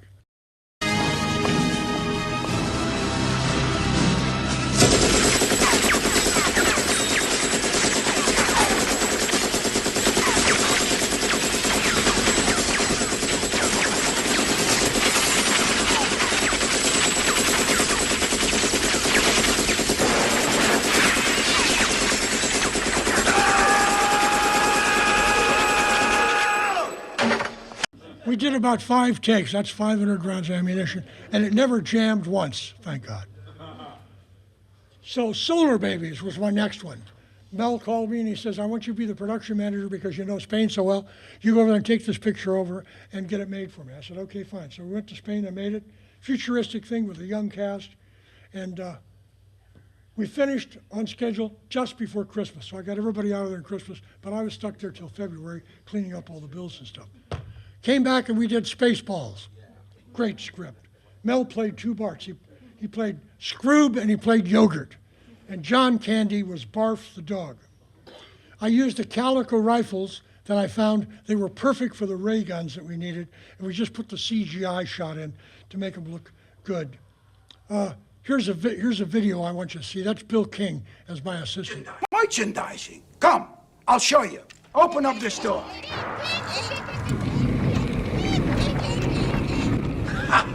Come, walk this way. Take a look. We put the picture's name on everything. Merchandising, merchandising, where the real money from the movie is made. Spaceballs the t-shirt. Spaceballs the coloring book. Spaceballs the lunchbox. Spaceballs the breakfast cereal. Spaceballs the flamethrower. The kids love this one. Mel did a spoof on the Alien movie with John Hurt, and John did it for nothing. He came in and did this cameo, and it was great. We combed the desert was the line. So we literally combed the desert. And the 2 guys on the black, on the right side, were African American. So I made them, an appropriate comb for them. And there's a great line in there. And we didn't find nothing, and everybody said it a different way. And the hot air dryer was for the princess because she needed to have her hair dried. Next, The Great Outdoors, shot in Bass Lake with John Candy again. What a great guy. Raccoons, Bart the bear, and all kinds of animals. Not from Steve Martin, the actor, but from Steve Martin, the animal guy. I used a lot of Wisconsin products because we never went to Wisconsin to portray the thing. This is John with the big 96er where he wins a t-shirt for eating a steak. It was more like a 150 ouncer because the 96 I showed the director saw it's too small. So we got up to about 150 ounces before he finally okayed it. Leviathan, back to Rome, Italy. It was Dino De Laurentiis' nephew made the picture, directed by George Cosmatos, who did Rambo 2, and another one with Richard Crenna. Futuristic props, Hector Elizondo was on the movie, and Daniel Stern was a riot. Total Recall, Arnold, Sharon Stone, Futuristic Mars, all shot in the studio in Mexico City. Paul Verhoeven directed it. I had some conflicts with Paul about safety. He wanted to shoot everything, especially with the weapons, in one, without a rehearsal. I said, no. Using weapons, we do a rehearsal. I need to know where everybody is and what they're doing. The stunt guys, after we did the rehearsal, came over and thanked me. Working with the set decorator, Bobby Gould, and 2 of the Italian crew from Italy, we did all that stuff in the studio in Mexico. Flight of the Intruder. This was a big thrill picture for me. Got to call Milius to do this picture. We shot on the USS Independence for 10 days off the coast of Mexico doing takeoffs and landings. I landed on the deck of this carrier in that airplane, which is called a COD, which is Carrier Onboard Delivery. And there's no windows, so you're sitting in this tube as you're landing on the deck and you're going from 100 and some odd miles to zip real fast. And then I took off also with the thing saying, and I got my certificate as an honorary naval aviator. So that was exciting. I gave t-shirts to the chief of the boat, and anything I wanted on that ship, I got. We moved to Kauai and we shot the jungle stuff from Vietnam, the crash scene with Willem Dafoe, who became a good buddy of mine. And I gave the guy there that was doing the helicopter stuff with us some t-shirts, and I ended up getting an early morning tour of the whole island of Kauai by helicopter. I mean, he took me places were just unbelievable. Backdraft. Working with Ron Howard, the Chicago Fire Department. I had to go to their academy, and I got a certificate for going through the fire training school on a crash course. It was the first film with Robert De Niro. So Robert called me and said, come to my trailer, and he says, give me everything I can eat or smoke. So we went through this whole thing with cigarette and chewing tobacco, the pipes, and all that kind of stuff until he finally found where he wanted. Then I went and got the arson kit from the chief arson guy on the Chicago Fire Department and gave it to Bob, and he was thrilled with it. Alan Hall, our special effects guy, did some fantastic work with fire. Very, very little of this is CGI. It's all live stuff. And working with fire and the safety and stuff like that was very important that we really protect everybody. Winter in Chicago, the hoses all froze up just like they would on a real fire. And that was a challenge. Basic instinct. What can I tell you? Sharon Stone, Michael Douglas, lots of blood, lots of sex, and lots of ice picks. Jennifer ate. Andy Garcia.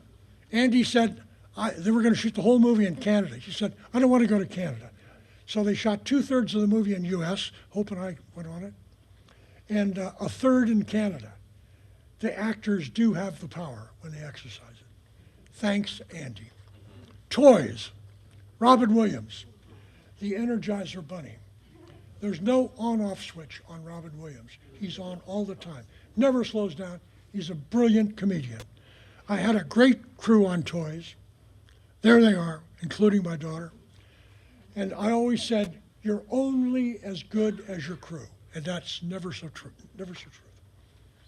Nando Scarfiati, Italian production designer, was on the film, and he liked all the primary colors. So we designed this whole assembly line, and we had to reverse engineer all the toys that I had so that they could be pulled apart and then put back together as they came out of this thing, and all the actors, while they're singing Happy Workers, could put this stuff together. So let's see how it turned out.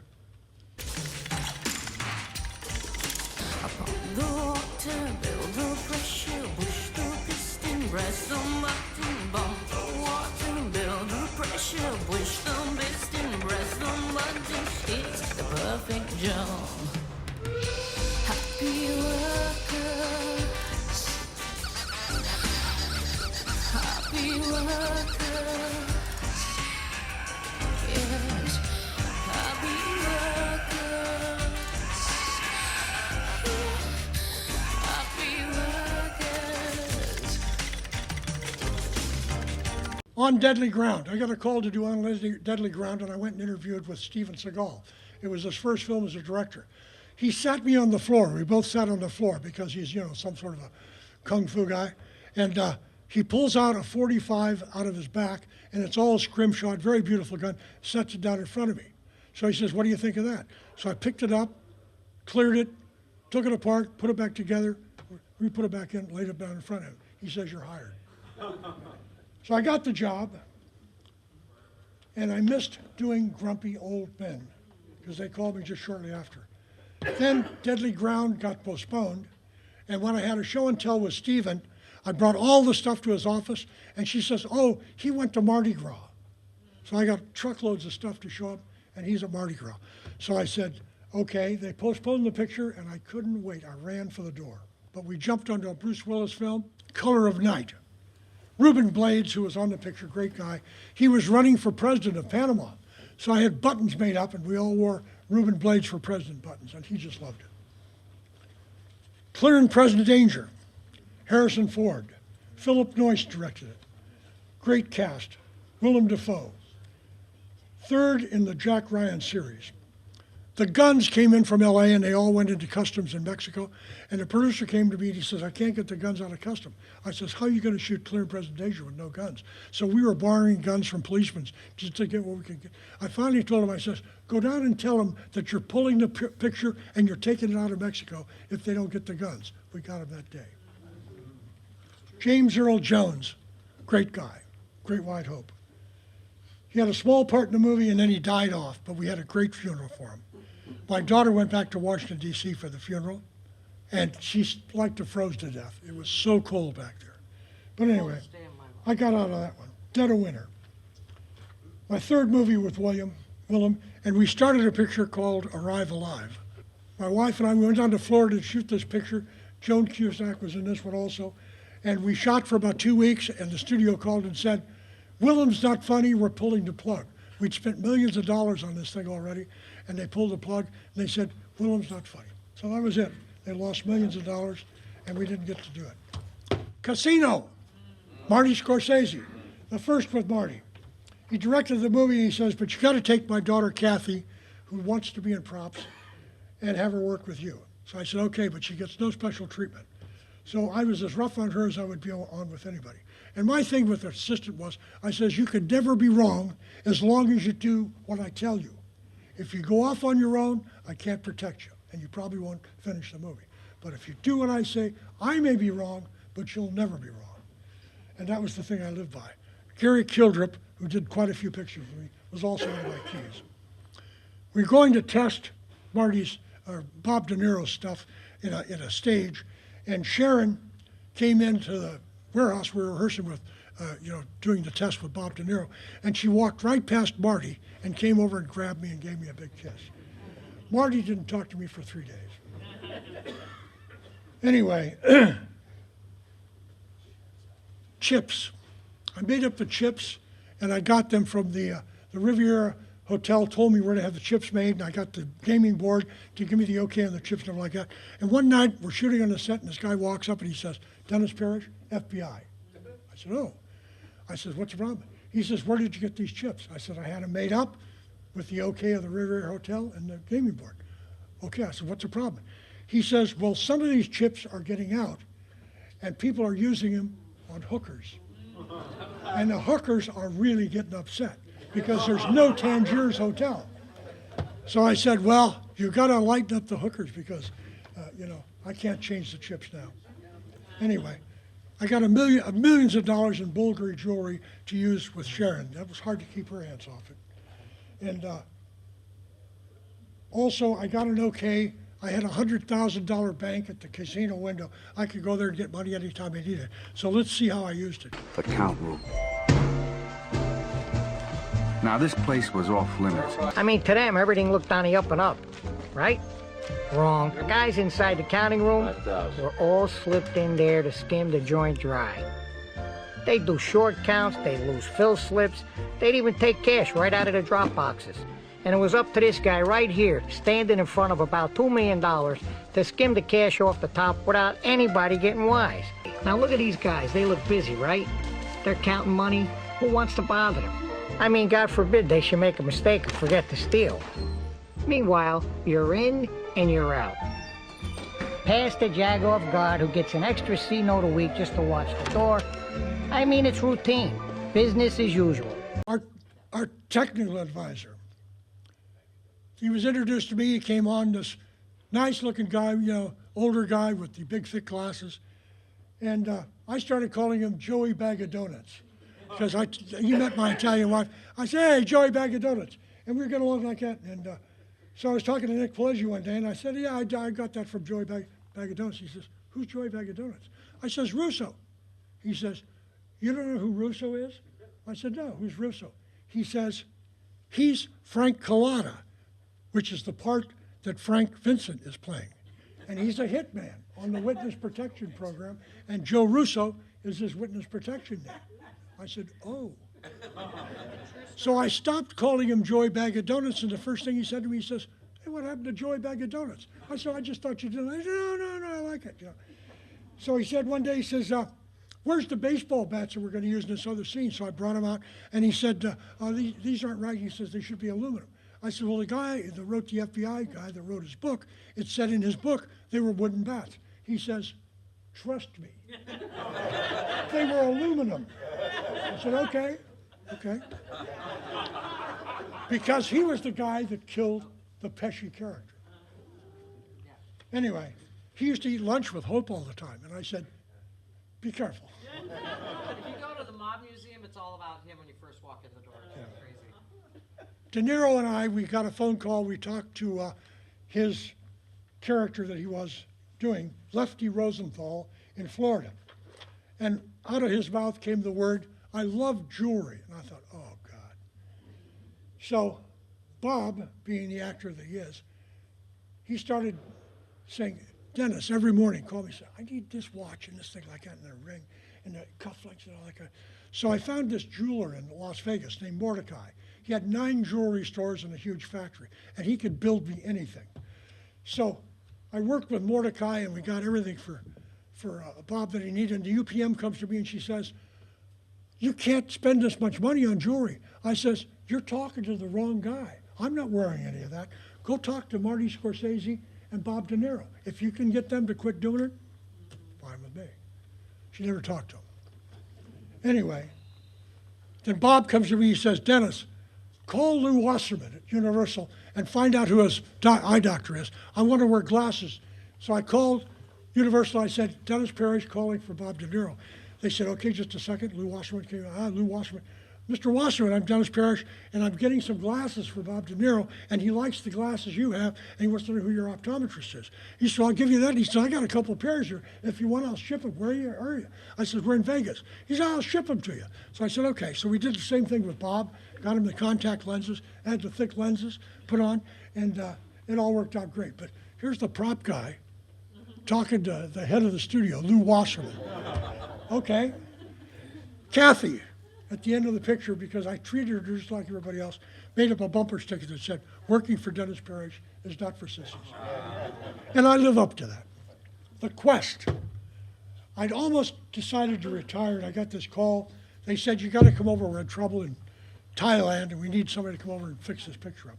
So I said, "Okay." So I got on a plane the next day, flew to Bangkok, then to Phuket, and I got there. They were at the end of the first week of shooting. Jean-Claude Van Damme was the director, but he only directed the shots he was in. So the director of the film was actually Peter McDonald, really good camera. So no prep, bad food, if you don't like Thai food, nice Thai people, beautiful locations, Bangkok, Chiang Mai, and Roger Moore and Jack McGee. I called them Abbott and Costello. The two of them had little to do in this stadium where they're doing all the fights, so they were doing routine after routine after routine. And I hadn't seen Roger since I did the Alaskans with him at Warner Brothers back when we were babies. And so there he is, and Jack McGee's the one on the right. Jean-Claude Van Damme's next to Jack McGee, and that's me in the front. I was going to retire then, and Arnold called me and says, "I'm doing a race, I need you to do a racer." I said, "Okay." Lots of Crocs, and the rail gun was the main thing. Okay. The rail gun we designed from the start, fixed it all up. It had multiple functions. It had to recoil, it had to flash, shoot CO2 out the barrel, and the sight on the side had to have a green undulating light so it looked like it was doing an X-ray thing. I built 4 fully operational ones and then a lot of fake ones, because when this shipping container at the end dops, all these guns come flying out in their crates. But Arnold had to pick up 2 of them at one time, so he had to watch about the weight too. Arnold picked up the 2 guns, and this is what it looked like.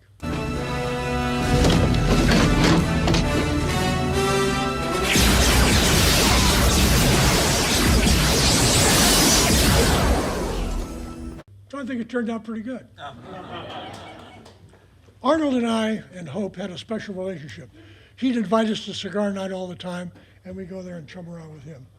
And Arnold asked me, he says, "You know, we're starting up these Planet Hollywoods. I need you to go find props and stuff that we can decorate these Planet Hollywoods with." So I did that for quite a while. Did that and made a pretty good salary doing that. The next day, I got a call, "Come back to Rome." The same group that did the Quest in Thailand now wanted me to do with Jean-Claude and Dennis Rodman. Dennis is a great basketball player. But we got to shoot in Nice, France, and it was really nice. U-571. Dino's office called, Jonathan Mostow directing a submarine movie in Italy. Never did a submarine movie. I said, "I'll do it for free." John Bon Jovi, not a bad guy. Matthew McConaughey, not a bad guy. And Bill Paxton at the end of the table there. Bill I knew from Carrie. He was a prop man on Carrie when we had my store on Culver Lot. And he passed away, very young man, at 2017. He was a prop man on Carrie. My favorite set decorator, Bobby Gould, and I, we went all over the world getting stuff for these 2 submarines. Built a German submarine in 5 sections for the German sub, and an American sub, we only had like 3 sections of that. I found the periscope and the gun mount in Munich. Then I found the 3 Enigma machines, which were very rare, in Verona, Italy. A 1 4-wheel, which is what they used in the submarines, and 2 3-wheels, which is the military troops used. Willie and I, while we were there, we met Dan Rather at the Verona airport. And we had a nice long conversation with Dan Rather. And we had a mutual friend. He was very good friends with Dick Crenna, and so were Willie and I with Dick and his wife Penny. John Bon Jovi, Matthew, and all the cast, I had to give them machine gun training because we did the shootout in the conning tower of the sub. All very close shooting. So I had to make sure each one was doing the right thing. They were safe, had different plugs for the barrels so that to direct the flash so that nobody got hurt. The one actor on the right was a little iffy with the gun, so I went to the director and I said, give him something else to do besides shoot. I said, okay. So he got another assignment and didn't have to shoot, which probably saved us a lot of trouble. The Italian ship was in Sicily, and I had to fly back and forth to Sicily to get this thing rigged up. They didn't have any destroyers that we could use, so we had to put guns on the front deck and these racks for the depth charges. I had to build 150 depth charges to drop down in. When they went in, they went down to the bottom of the water. I had to have a dive crew standing by to retrieve them and get them back. We couldn't leave them in the water. And then they'd keep using them over and over again. I had the device that we had to set the depth charges. I had all the research on that, because research is so important when you're doing a film. You have to know more than anybody. The survivors finally made it to England. 13 days. My daughter calls me and she says, you want to go to the Philippines? I said, sure. So she had a unit going over to the Philippines to do the Cuban Missile Base and the anti-aircraft thing. So I went over there and went through a bunch of junkyards, and I found a lot of carriages and stuff like that to put different guns on. Then I went back and I made up these DSHK Russian machine guns from American 50 caliber machine guns, and they worked great. Dennis Washington, the production designer, built the Cuban Missile Bases, which we shot there. I got a chance to go to the battlefields at Patton and Corregidor, which was very exciting for me because I'm a World War II buff on my days off. We needed to refurbish these RF-8 planes that were left in Manila because they were damaged in a volcano eruption. So the military deactivated them and they left them there. We used them for shooting. So we towed them and then CGI would take them off.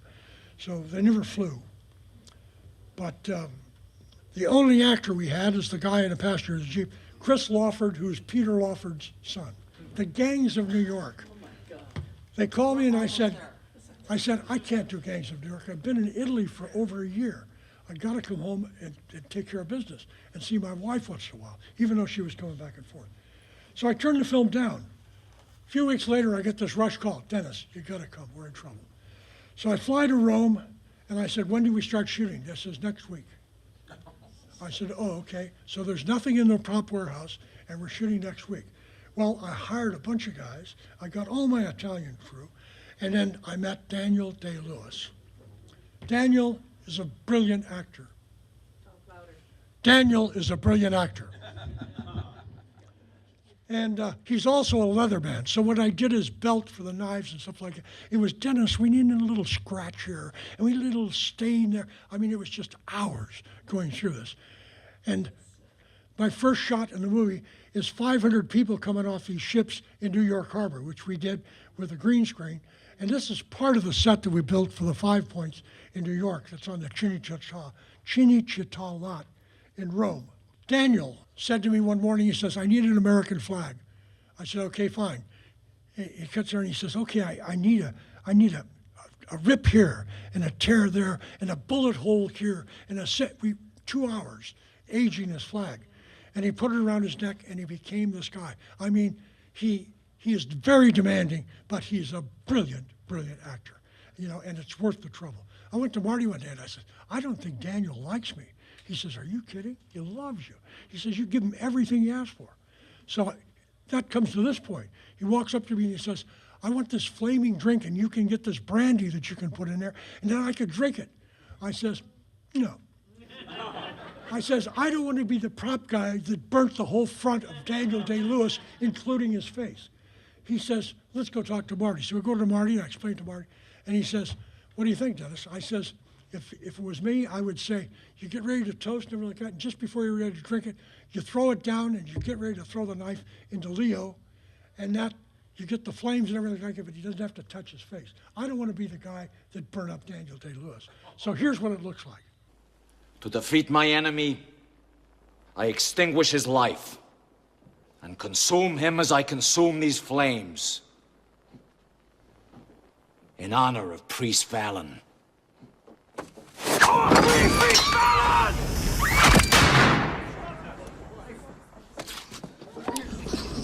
That is a wound. So I think it worked out okay. And Daniel was very happy. I got a pat on the back for that one. The Battle of 5 Points. I had 200 people in the square fighting for 2 weeks. So I had 200 original weapons that had to be repaired, 200 or more rubber weapons, 200 or more plastic weapons, wooden weapons, all the different kinds of stunt weapons, everything to do this big battle. I mean, it was a real challenge. I had guys working all night, working and making up this stuff. Liam Neeson was valid. He says, I need to have a cross and a sword, but I need you to be able so I can walk out and you don't see the sword. I said, okay, fine. So I put the cross inside the sword. Then when he gets ready to go, he pulls the knife out of the sword out of the sword and he fights, which you'll see later in the battle. He liked it so well, I made him a second one and I sent it to his house in New York. He was a nice guy. He's laying on the ground, it's cold, it's freezing. My wife's standing there and I says, Liam, let me get you a blanket or something to put in here. He says, Dennis, you know how much they're paying me for this part? I says, Liam, you're worth every penny. He was great. Anyway, let's see how this battle turns out.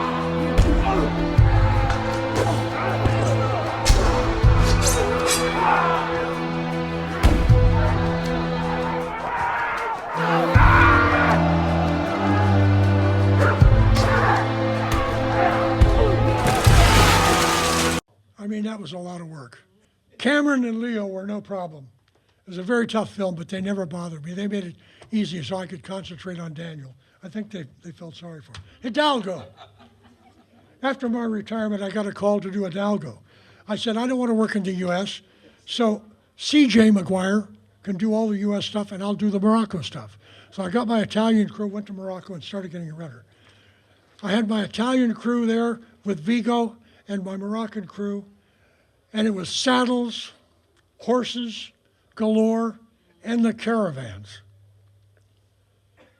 And in this, we have a locust storm that comes with all kinds of locusts, which they were going to do CGI. But I had to have thousands of locusts to throw all over the desert. So I had rubber locusts, I had real locusts, I had edible locusts, I had all these different kind of locusts to do. And Tony, my Italian guy, he would make 20 of those locusts every day with pretzel, because it had to crunch. He wanted it to crunch. And then the onion skin for the wings and stuff for the legs and everything like that. And he made these things. So I took it to the director and to Vigo, and I said, here's the locust, what do you think? And I ate one, and I ate another one, and they loved it. So here's what it looked like in the end.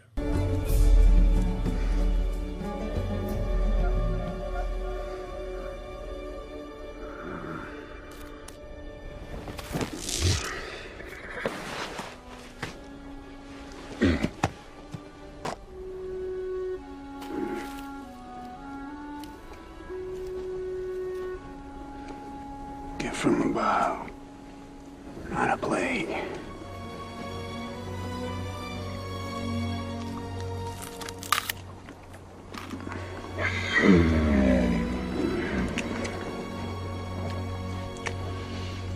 Once you get past the leg, it ain't too bad. There you go. Aviator. Marty Scorsese again. He called, I says, well, Hope can prop it, and I'll just be a consultant. I'll help you, I'll hold your hand, Marty. He said, okay, that's fine. So Hope became the prop master, and I became the consultant, and we had a lot of stuff. I went to the Evergreen Museum in Evergreen in Oregon, did all the measurements and got plans and photographs and all the stuff so that we could do the Spruce Goose back here in LA. And 2 days in the plane with the special effects guy, we got everything measured up. So I got to spend 2 days in the Spruce Goose, which was great. lots of photos, and they trusted me with the original Howard Hughes plans to bring back to LA and copy them. A guy, Paul Pearson, made me a model of the plane, which we used in the sequence of the Queen Mary, where the plane comes out and he's presenting the whole thing. And he did a great job. It worked fine. They began filming in Monterey and they finished in LA. Hope had a tough job. Kathy Scorsese once again worked with Hope on the picture. It's very tough, but enjoyable. Marty Scorsese knows everything about every movie ever made.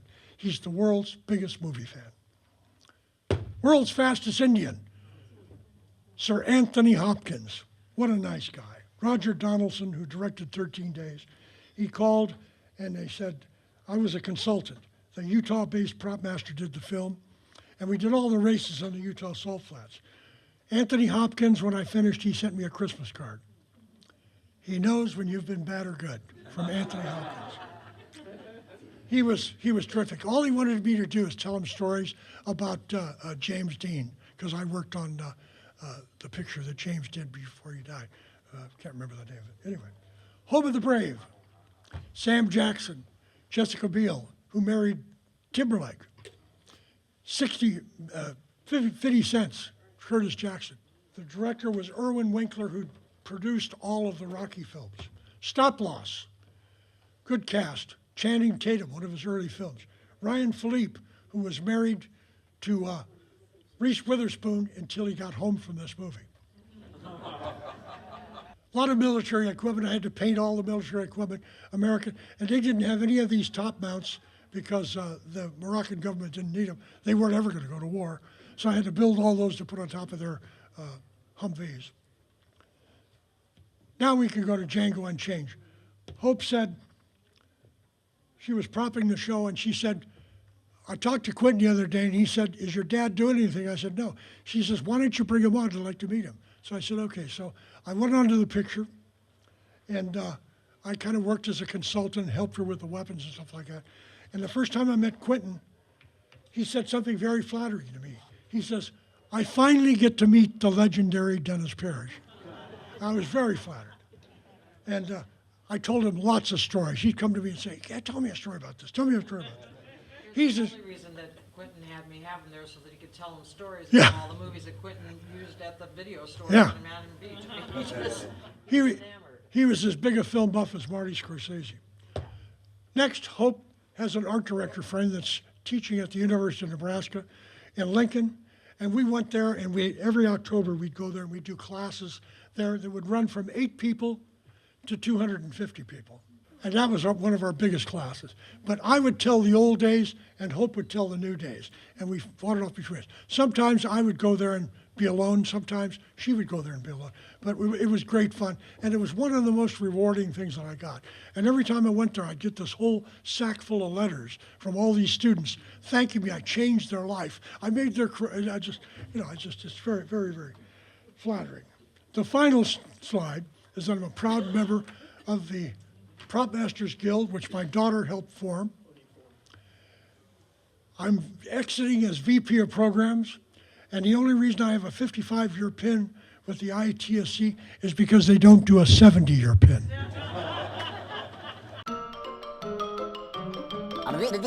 That's all, folks.